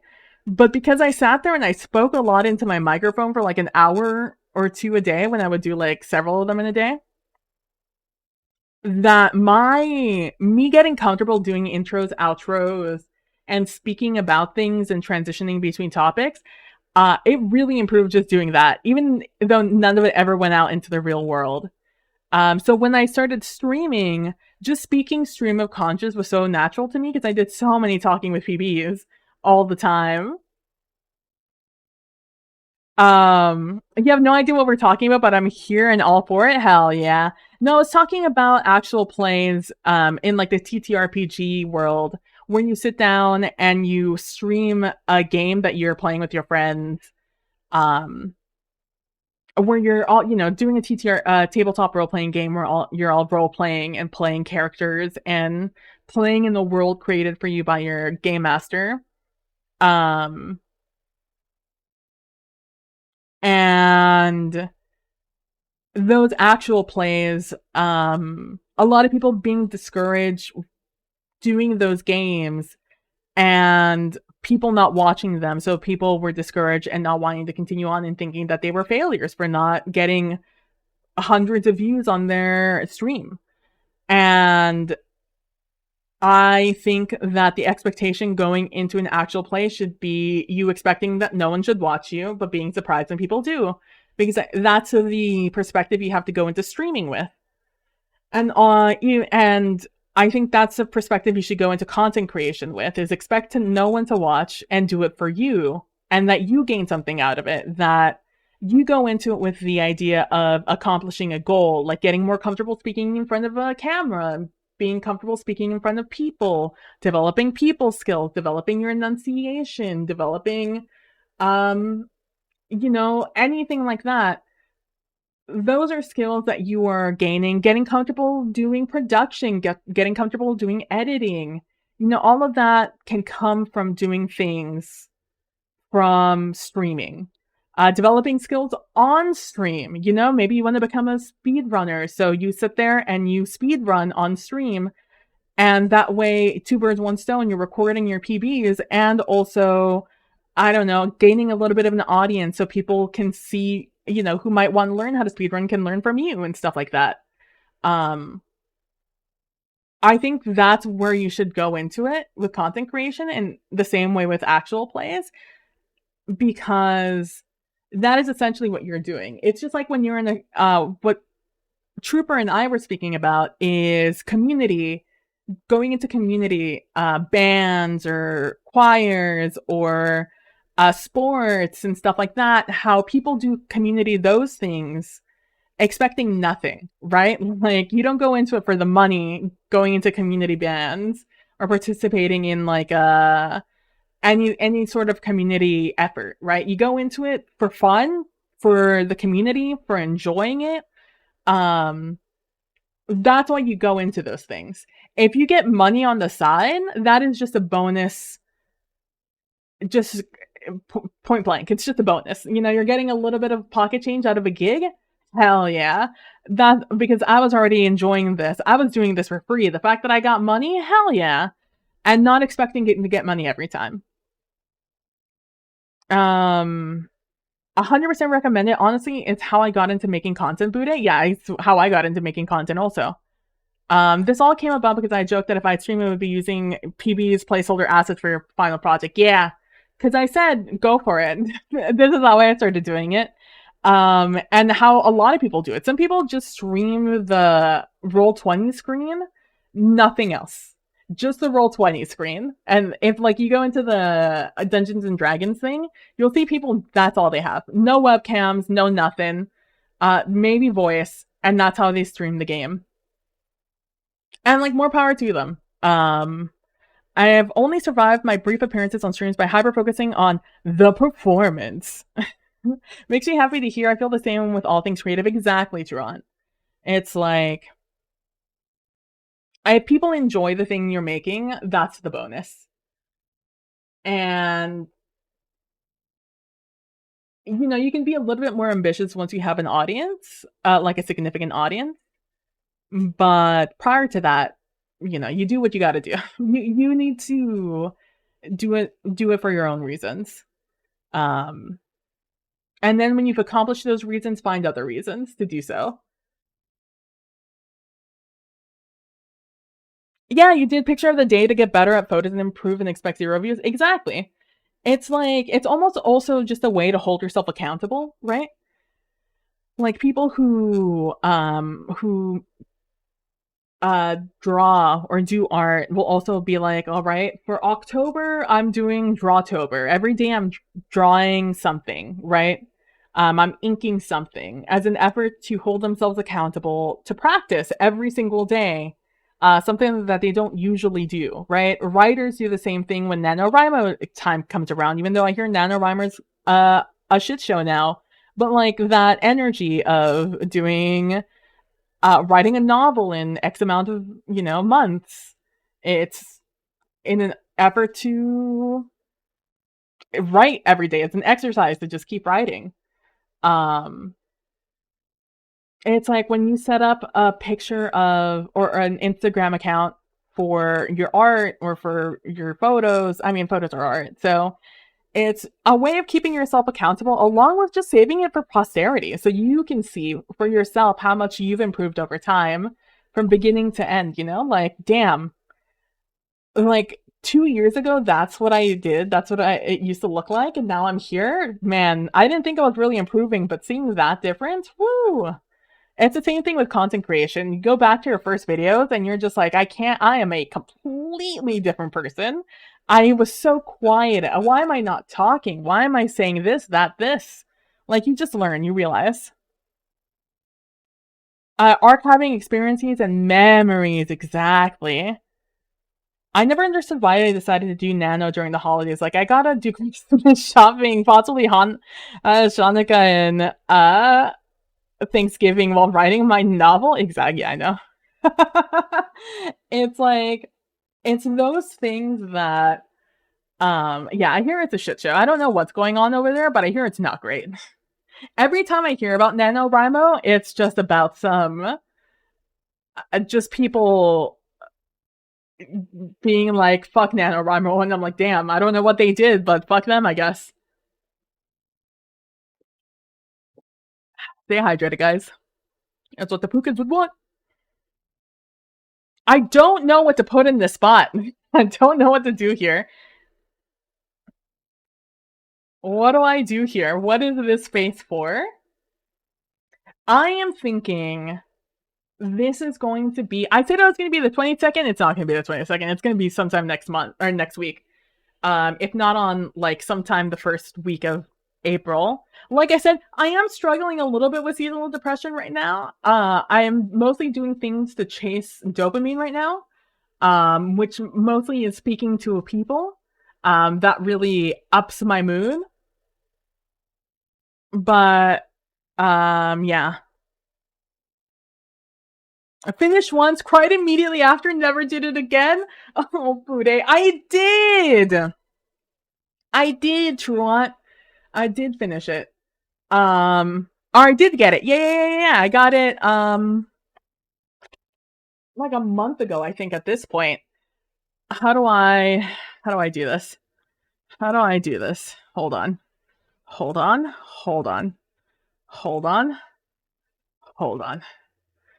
Do this. So you guys don't get dizzy when I take off the background removal. It's right there. Look at it. I got it. I want it. I got it. That's so weird. You guys get a glare. I don't get a glare when I look at this. This is the same perspective I'm looking at it, right? Yeah, you guys are right there. Hi, that's chat. That's you guys. Yeah, if you guys look at my if you guys look at the guy I have over here,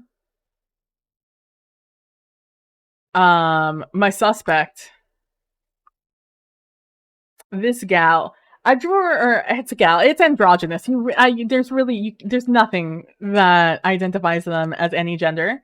They were drawn on the tablet. I did it on the tablet. And so, yeah, so I did, in fact, get it. Thank you guys so much once again, for donating towards it. We finished our year-long goal in like we finished it in February, essentially. I got my Twitch check and I immediately went shopping. I got a Wacom 120. Hold on.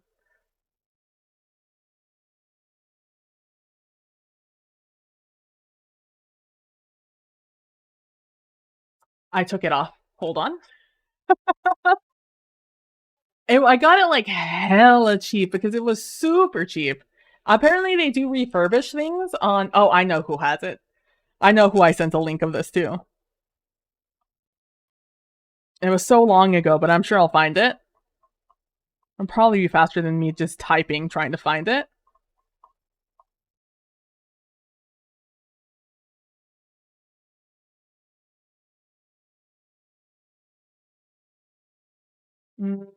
It was before that. So I asked my friend about it. There it is. This doesn't have any of my information on it, right? No. But I got this. I got the refurbished Wacom 1 2019 Gen 1. As you can see, it's on hella sale. It's for $164. I'd say sale. It's not really a sale. It's just refurbished, so it's real low. Um, yeah, it's a freaking good deal. Like I did a lot of research around it because I did not know why it was so cheap. I was like, is something wrong with it? Like, what's the vibe here? Like, what's happening? Yes, silly. Um, and in stock, if you guys also wanna, it's great. I like it so far. It works phenomenally. And you guys saw it. It looks fine. It looks great. You guys saw it with the glare. I don't see a glare on my side. Not that significant. I do have my ceiling fan on though, so that's the light you're seeing. Yeah, I've had zero issue with it. Nothing. It looked fine. No scratches. It turned on fine. It was a new cable. The pen works great. The pen's not even that significant on the Wacom. Um, so it's a 13 by 3 inch, a 13.3 inch. It feels good. I've had no disconnection issues. It was easy to install. It's great. If you guys are looking for a second monitor slash drawing tablet, 1,000% I recommend the Wacom One 2019. Especially if you're just like looking for another small monitor with benefits, great for it. Um, yeah, in theory, it's refurbished by the company, so it should be good. But refurbished still makes me nervous. So I never know. I never know what the vibe's gonna be. Um, sorry, I'm just making sure to move my knees, so they don't get stiff. For those of you who don't know, I talked about it at the beginning of the stream, but I fell yesterday. I slipped and fell, and I landed on my knees pretty hard. As far as I know, everything's fine. I just am sore all over from the event, so it hurts. Refurbish equals, we're pretty sure this thing is okay. Yeah, exactly. Which is why it made me a little bit nervous to get, but so far so good. What the heck? No, that's you, Trent. You're the breakdancer. No, I slipped. I'll tell it again. So let me give you a layout of the room. Right here where I'm sitting, I'm against the wall. Directly behind me against the other wall is my bed. Under my bed, I have a rug where I get to step onto because I have tile in my room, right? So it keeps me nice and warm when I step out of bed. In between my bed and my desk on the wall in between the two is a window. And I have a sliding window, so it slides open and closed like that. Um, no dancing, only breaking. Yeah. And so last night or yesterday, I woke up from a nap. Um, and it was a great nap. Let me tell you, it was a phenomenal nap. But I woke up from my nap to hear ringing, pitter pattering on my window, and I was like, "Oh, it's raining." And then instantly, my next thought was, "Oh no, my window's open." And if I'm hearing the rain hitting my window, it's coming through the window, through the screen. So I'm like, "Oh shit, I need to close that." Um, so I get up, like I sit up from my bed. I put one of my legs down on the rug, and I use that to get up while the other one is actively going to go step on the tile. So I can brace myself so I could slide the window closed, right? And so uh, from putting full weight on my foot on the rug, I go to put full weight on the foot that's stepping on the tile. However, it had been raining for a while apparently because the floor was soaked, and my foot goes swoop, and I slip. So I just go skidding down the tile, and my other leg that's on the rug. My rug has zero traction. It's just there to keep my feetsies warm.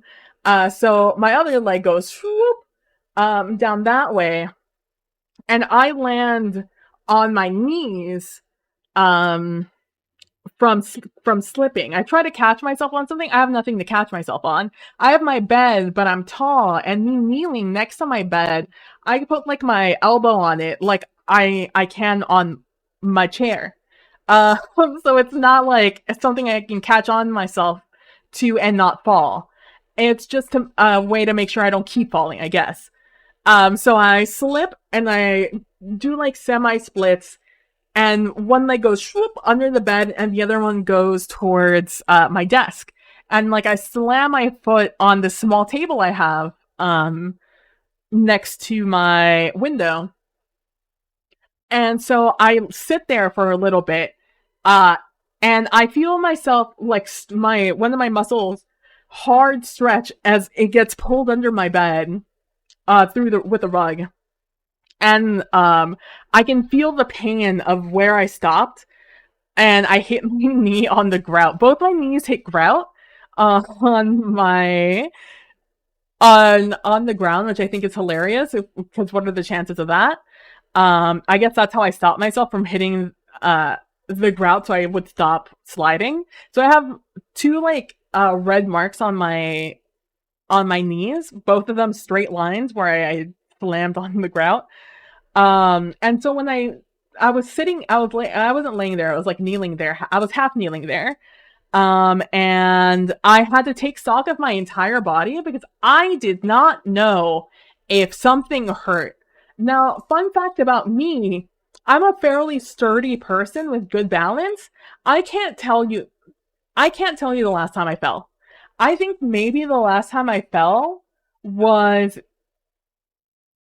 in the college, like my sophomore year in college. It's maybe the last time I fell when I slipped on some black ice. But that's like probably the last time anything like that's happened to me. So whenever I'm watching like videos of people slipping and falling on like TikTok, I'm like, haha, that's funny. But the older a person is, the more concerned you suddenly become for them because you're like, ooh, are you okay? Did you like hurt yourself? Did you slip a disc? Like, are you fine? Um, and I always wondered what would happen if I felt like that because I haven't fallen in so long. I wonder how my body would put up with it. You know, like how sturdy is my body still? How durable am I? And will I hurt my like? Will I just fall apart like Legos if I take a hard fall? Well, I got to find out yesterday. So I fall and I take stock of my body. I'm like, okay, are my knees okay? Because I watch a lot of sports. I see a lot of sports accidents happen with knees. So I'm like, okay, are my knees okay? Anything wrong with them? They all feel fine, albeit sore and bruised, but like the actual structure of my knee feels fine. And then I'm like, okay, how are my toes? Because like I said, I went sliding and I hit the table with my toe and my bed, the post of my bed with my other toe. And so I was just like making sure that my toes were fine, because they hurt. Um, and they both felt fine. I wiggled them. They were sore, but they didn't feel in intense pain, which what I would is what I assume what them being broken would feel like. It's just intense pain, which I didn't feel, thank God. Um, and then like I took stock of the rest of my body. I'm just like, are my hands okay? Are my arms okay? Because I did like swipe to try and catch something, and I heard something clatter to the ground. So obviously I hit something. It was just a pencil cup I had on my windowsill, which is still on the ground because I was livid after this happened. Uh, so I'm laying there, I'm kneeling there, like taking stock of everything while like rain is falling on my leg. While my leg is in this puddle. So I stand up very cautiously, making sure again to make sure I'm not in like actual pain and not just in like shock, you know? Making sure like I'm slowly putting weight on both of my legs and stuff like that, putting most of the weight on my arms to get myself up on my bed. And again, everything feels fine. I close the window more carefully this time, and I'm fine. Everything just fucking hurts.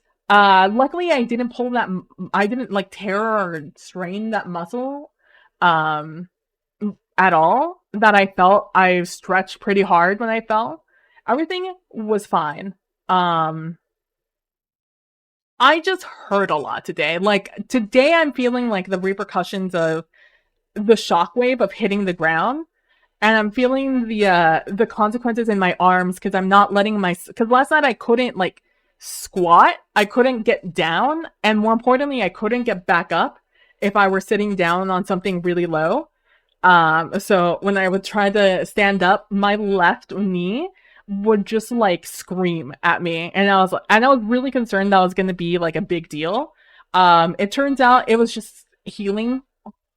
It was just probably inflamed because it was in the process of healing. Because today it feels fine. It's still tender, but it's not like nails on a chalkboard kind of pain. In my knee.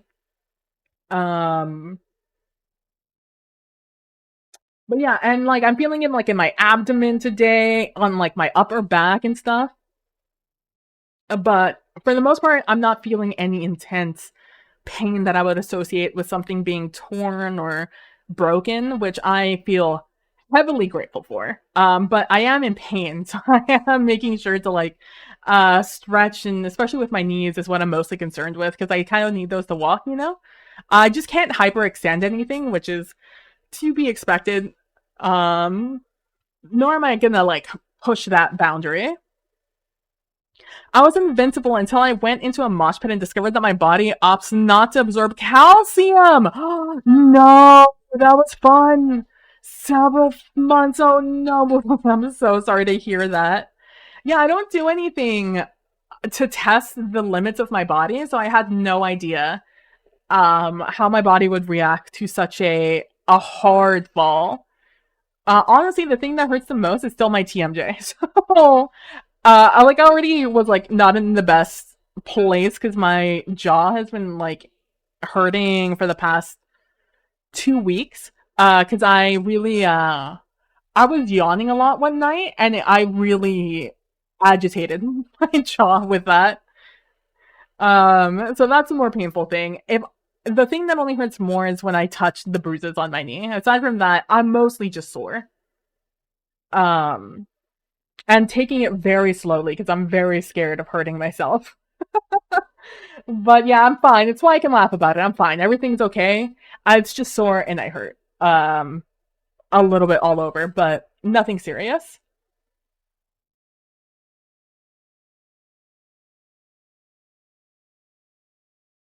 I stopped doing security when I was getting nervous about walking IT parking lots alone at night.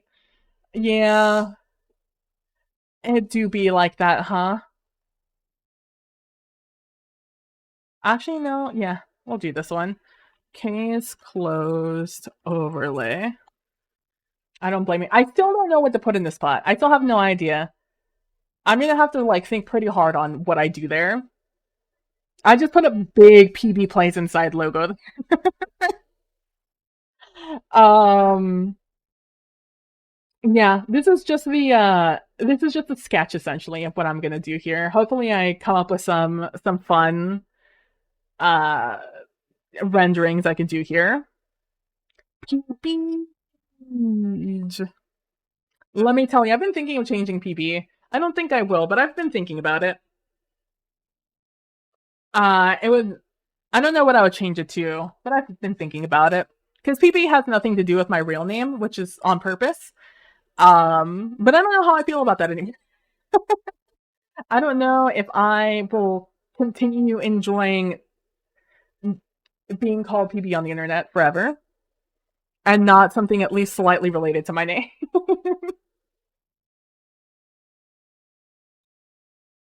A gasp. A gasp. I don't know. I'm thinking about it. It's in the back of my mind. I plan in this year to like change the branding of like change like the PB Plays Inside not being orange anymore and changing like finding a logo essentially for PB for the channel. But I don't know what it is yet. I don't know what I'm feeling. Obviously I've gone more towards this like sea feel with turtles and things because I know I'm never going to stop liking turtles. I love turtles. I could get I because I was thinking with like because I was going with forbidden fruits, I was going with fruit stuff.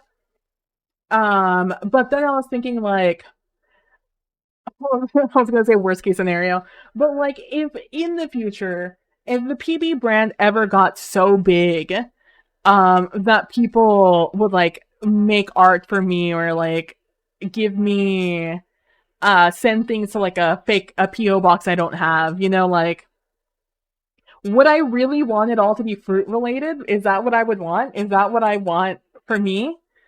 Like when people associate the name PB, do I want them to think fruit? And a mango, and I was like, not really. I don't really even like mangoes that much. I like mangoes, but not like they're not my favorite fruit. They're like solid. They're in like the tens, I think. I'd have to think of all the other fruits in the world, but like I like them, just not that much. So, um, I was like, what is something I like a lot that I would never get tired of? There's nothing, something that I would not get like annoyed of getting, whether I liked it or not. Like, because for the most part, I don't want to get annoyed when somebody associates something with me because that means they're thinking of me, which is something I like. But I don't want to get annoyed with that because I want them to associate something with me. And if that's what they associate with me, how can I be mad at it? Um, but the mango would get annoying to me eventually. So I was just like, because I was thinking about like Grenadier Jake and how the carrot got associated with him and how that wasn't his thing, but it became his thing because everybody else made it his thing. So I'm just like, I love turtles. Turtles are like my favorite thing. They're my favorite animal. I've loved turtles since I was a kid. I'm never gonna stop loving turtles. No one's gonna make me stop loving turtles. So I'm gonna go with turtles. I may not love the color scheme, but I fucking love turtles. So we're going turtles. I can change the color scheme whenever I want, but I can never change the iconography. So, mangoes are all right. Yeah, I can I can unalive a package of dried mango though. Yeah, there's this cute thing called a mangonada, which is like think of it as kind of like a frozen mango smoothie, but made with like think of it as like milk with frozen mango that you blend together. And then when you get it, you get like this almost mango sorbet, or like a mango, yeah, mango sorbet. The like sorbets or like soft freeze, like a soft freeze. They're very popular in Mexico. You get them served in a bag, and then you cut the side of the bag and you just like suck it out from the side of the bag. It's very good in the summer when it's hot because especially back in the day, a lot of places didn't have air conditioning. And when you did, it was just like in one room in the house and you'd only turn it on at night. So, or when you had company over. So, when you were trying to stay cool, you'd get whatever you can and you'd have like these mangonadas. You'd make them with other fruits too, but the mango is the more popular one. A mango lassi? What's a mango lassi? Hold on. Oh, lassi.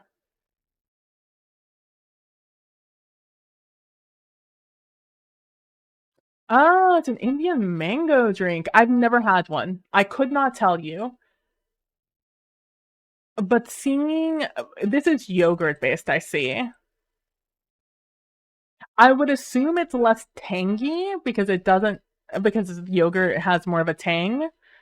It's more you want to think of a mangonada as more of an ice cream instead of like a froyo sort of um um instead of a froyo energy.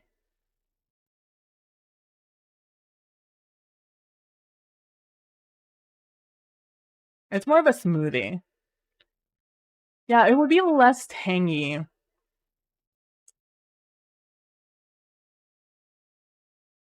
Oh, I see some people make it with mango milk, coconut milk. I've never had it that way. I mostly have them in bags, but that's how they made them locally. and the local thing. I see that people have like a different version of it on the internet. Yeah, it's Indian. It's mango and yogurt. Yeah, yeah, yeah. So it'd be less tangy, um, more ice creamy, more smooth. Like I said, it's from my understanding, it's mostly like a milk and frozen mango. Um, from mine, I've never made one because it feels like a waste of mango because I don't like it that much. I like mangoes like dried, or I like them fresh. Having them in things isn't my favorite thing in the world. Oh, the same because as my hollow bones means you can have mango? Damn. I didn't even know that was a thing. What are they, anti-calcium mangoes? Do they just suck the calcium out of your bones? What the hell? That sucks, Bude. I would understand why you're meh on mangoes. I too would be meh. I've never heard that. That sucks, Bude. Wait, what? Yeah, I had no idea. No, no. What do mangoes do? Why? And then I am confusion, and I need America to explain. Um, that sounds delicious though. I could definitely try them. I fucking love yogurt with other things. I drink the shit out of a fucking mango lassie. It's probably not called lassie though. Lassie, lassie. I don't know. I don't know. I'm not even gonna pretend that I know the phonetics in the In... Oh no, that sucks, Bude. Your intestines don't make a certain enzyme to break down the fructose, the sugar in most fruits, and as a side effect, you're just generally bad at absorbing minerals. That sucks, Bude. I'm sorry to hear that. Makes it hard to enjoy the little things sometimes.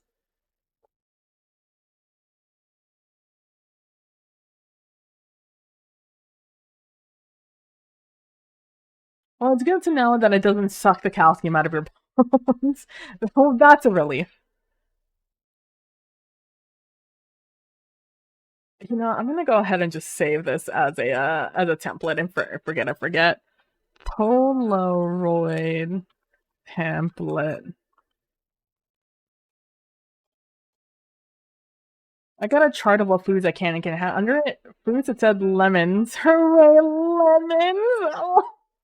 Oh, that's tragic. Just lemons, not lime. They didn't give you the okay on the lime.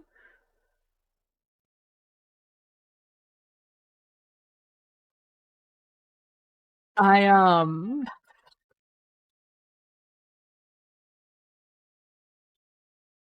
hooray, lemons! When life gives you lemons, ba ba da ba da ba ba ba. Oh, lime and unripe are okay, but not as good as lemon. Damn. Oh, does that mean you can have plantains though? Because they're not fructose.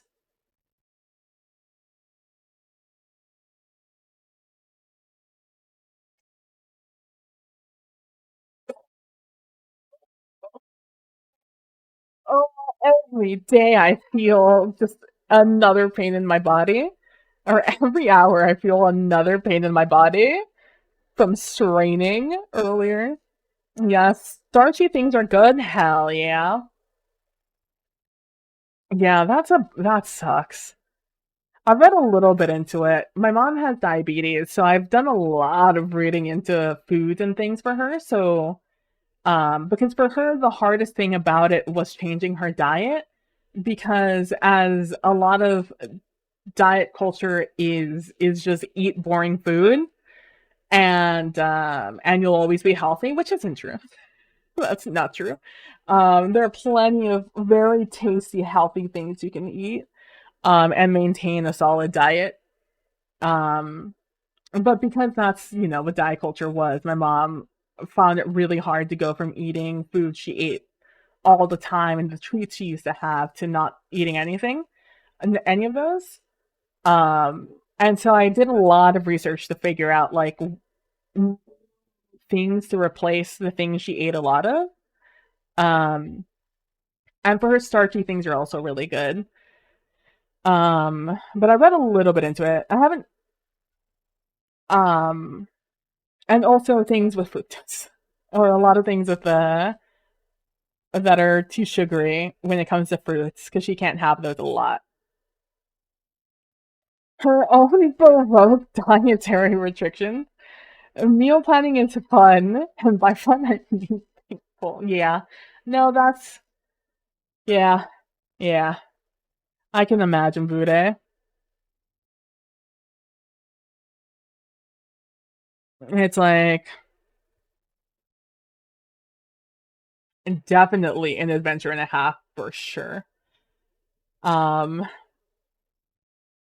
that's the most intimidating thing though, just uh looking at a list of foods and not knowing what you can do with them.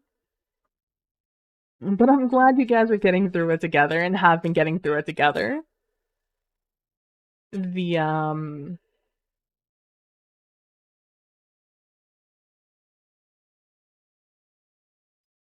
yeah, the thing I am looking forward to on this stream, either next, I don't know what day to stream this, guys. I don't know what day to do. We have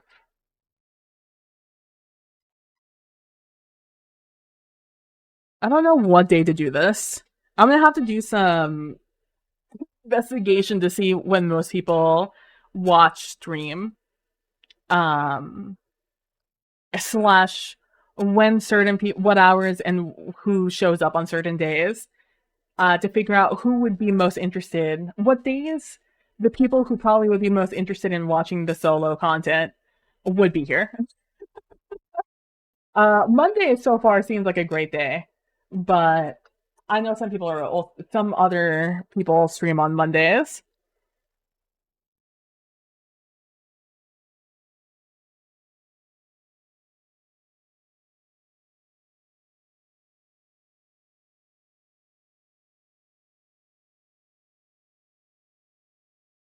Sorry, I'm checking a message real quick.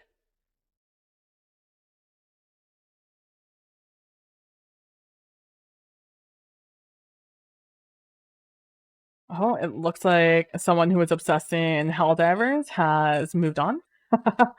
um, yeah, I'm gonna have to do some. So far, Monday. I'll probably next week. I don't know. I don't know when to do it, man. I'm thinking. I mean, it's something I shouldn't worry about. I still have like at least a week and a half of work left to do for this thing. I'm honestly leaning towards the first week of April for being the week of the 1st through the 5th of being. Oh, I can't do the 5th. I'm doing somebody else's channel, which I hope you guys will be excited about. I'm excited about it. But I can't tell you about it yet. But I'm doing something on the 5th, 7 p.m. with some of my favorite people. So I'm excited to do that one. Um, really, next week would be probably the best week to do it, but I don't know if I get this done. How mad would you guys be if I just spent this entire week prepping for this game?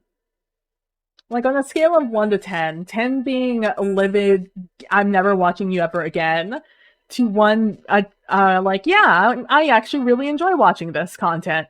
Um, 1 to 10, how livid would you guys be with me if I just did this all week? A 0? I appreciate that, Bude. Because maybe I do that. I think that's the only way I get this done to be able to do it next week. And that way I have something to do all week on stream. I'd be devastated if you did. Lino. Because I have so many NPCs to draw and evidence. That's what it would mostly be. It would just, you guys be watching me struggle with drawing different characters and evidence. and talking to you guys and having a good time is mostly what it would be.